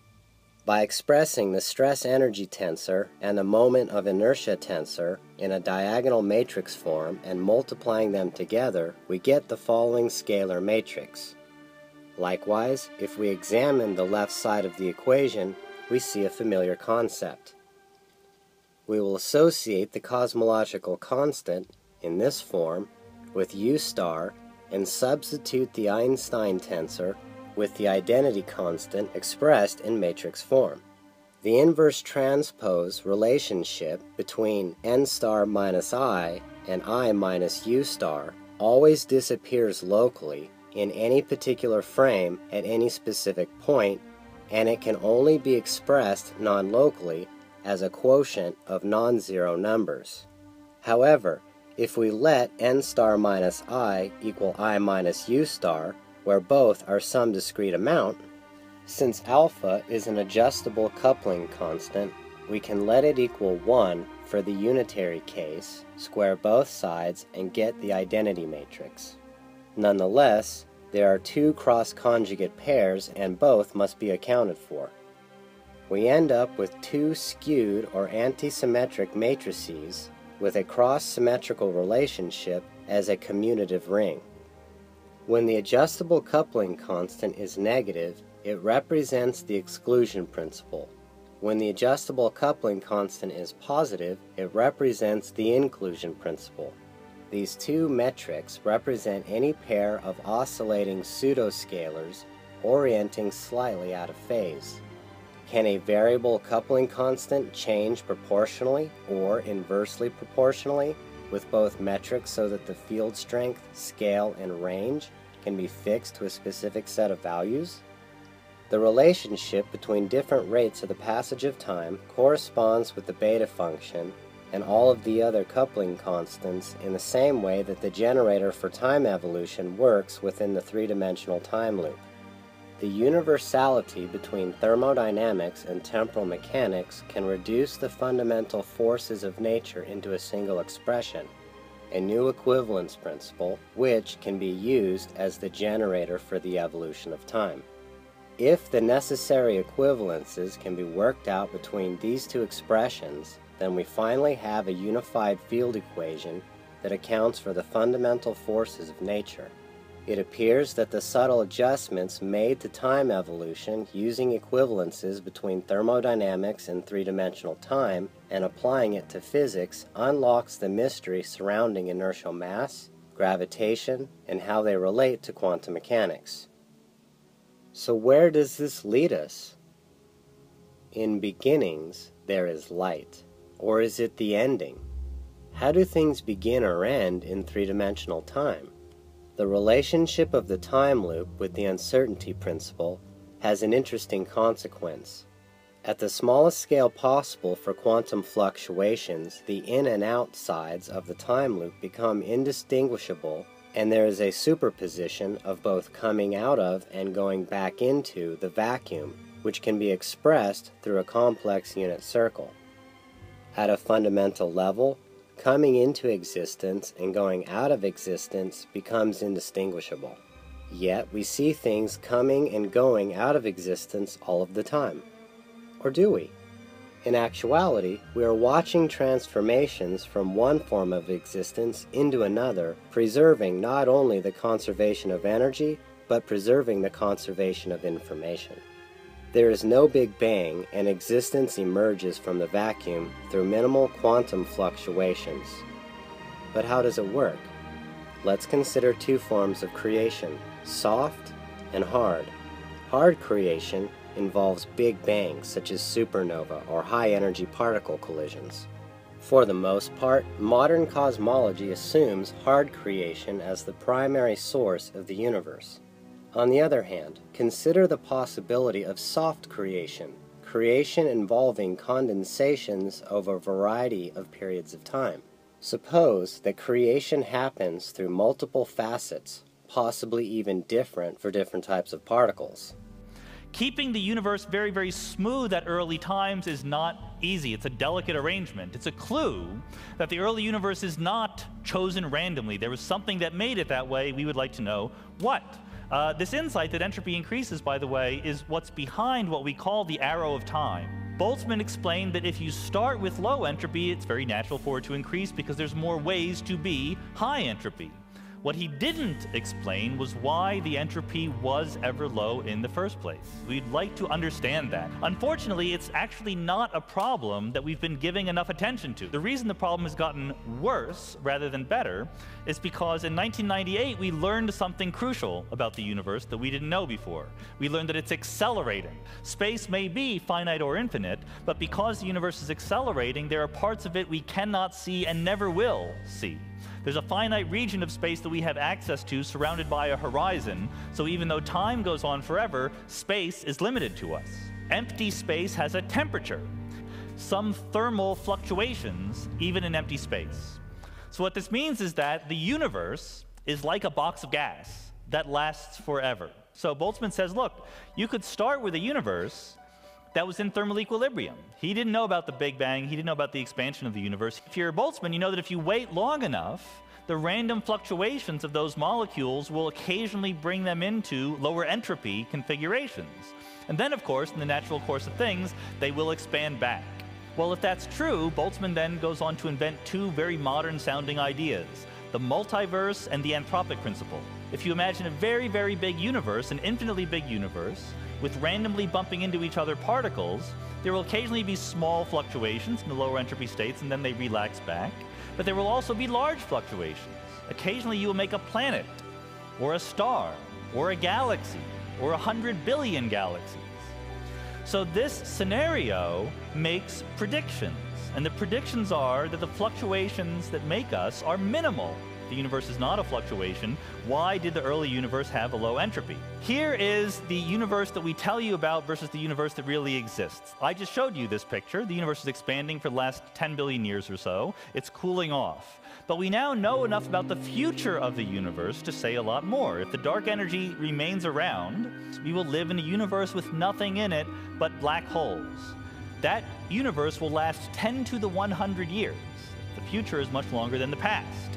But even black holes don't last forever. They will evaporate, and we will be left with nothing but empty space. That empty space lasts essentially forever. However, you notice that since empty space gives off radiation, there's actually thermal fluctuations, and it cycles around all the different possible combinations of the degrees of freedom that exist in empty space. If the universe lasts for 10 to the 10 to the 120 years, why are we born in the first 14 billion years of it? Or maybe the Big Bang is not the beginning. A great cosmic Carnot cycle with a leading edge of a universal mirage. Don't you find it interesting that the supergiants are on this end over here, okay? We have our white dwarfs over here. The relationship in star formation to the process between white dwarfs and supergiants is very related. And it's almost suggestive to me, as though there's like a double helix pattern to star formation, suggesting somehow that this is a repeating cycle. The way this is got a little bit an X, and if that were a cross-section, it could be a cross-section of the helix. Which could possibly be indicative of more time dimensions. That's That's right. If you rotate out here in some other, it would be in some other dimension. Almost as if maybe those phase out at some point, turn into white dwarfs, and somehow those come around this way. Well, a red giant will. And then it starts down here again, you see? So it's like the link is the link between up here and down here. Yeah, in time, they say these just go out. From the smallest to the largest, the universe emerges through upwelling from the infinitesimal depths of quantum fluctuations and cataclysmic eruptions amalgamating through a variety of entropic cycles of temporal loops. Dark matter undergoes a slower rate of the passage of time relative to visible matter, and dark energy undergoes a faster rate of the passage of time relative to visible matter. The interface of cross-conjugate pairs through identity crises on the quantum field level corresponds with the same proportionality as the interface of dark energy to dark matter on the gravitational field scale.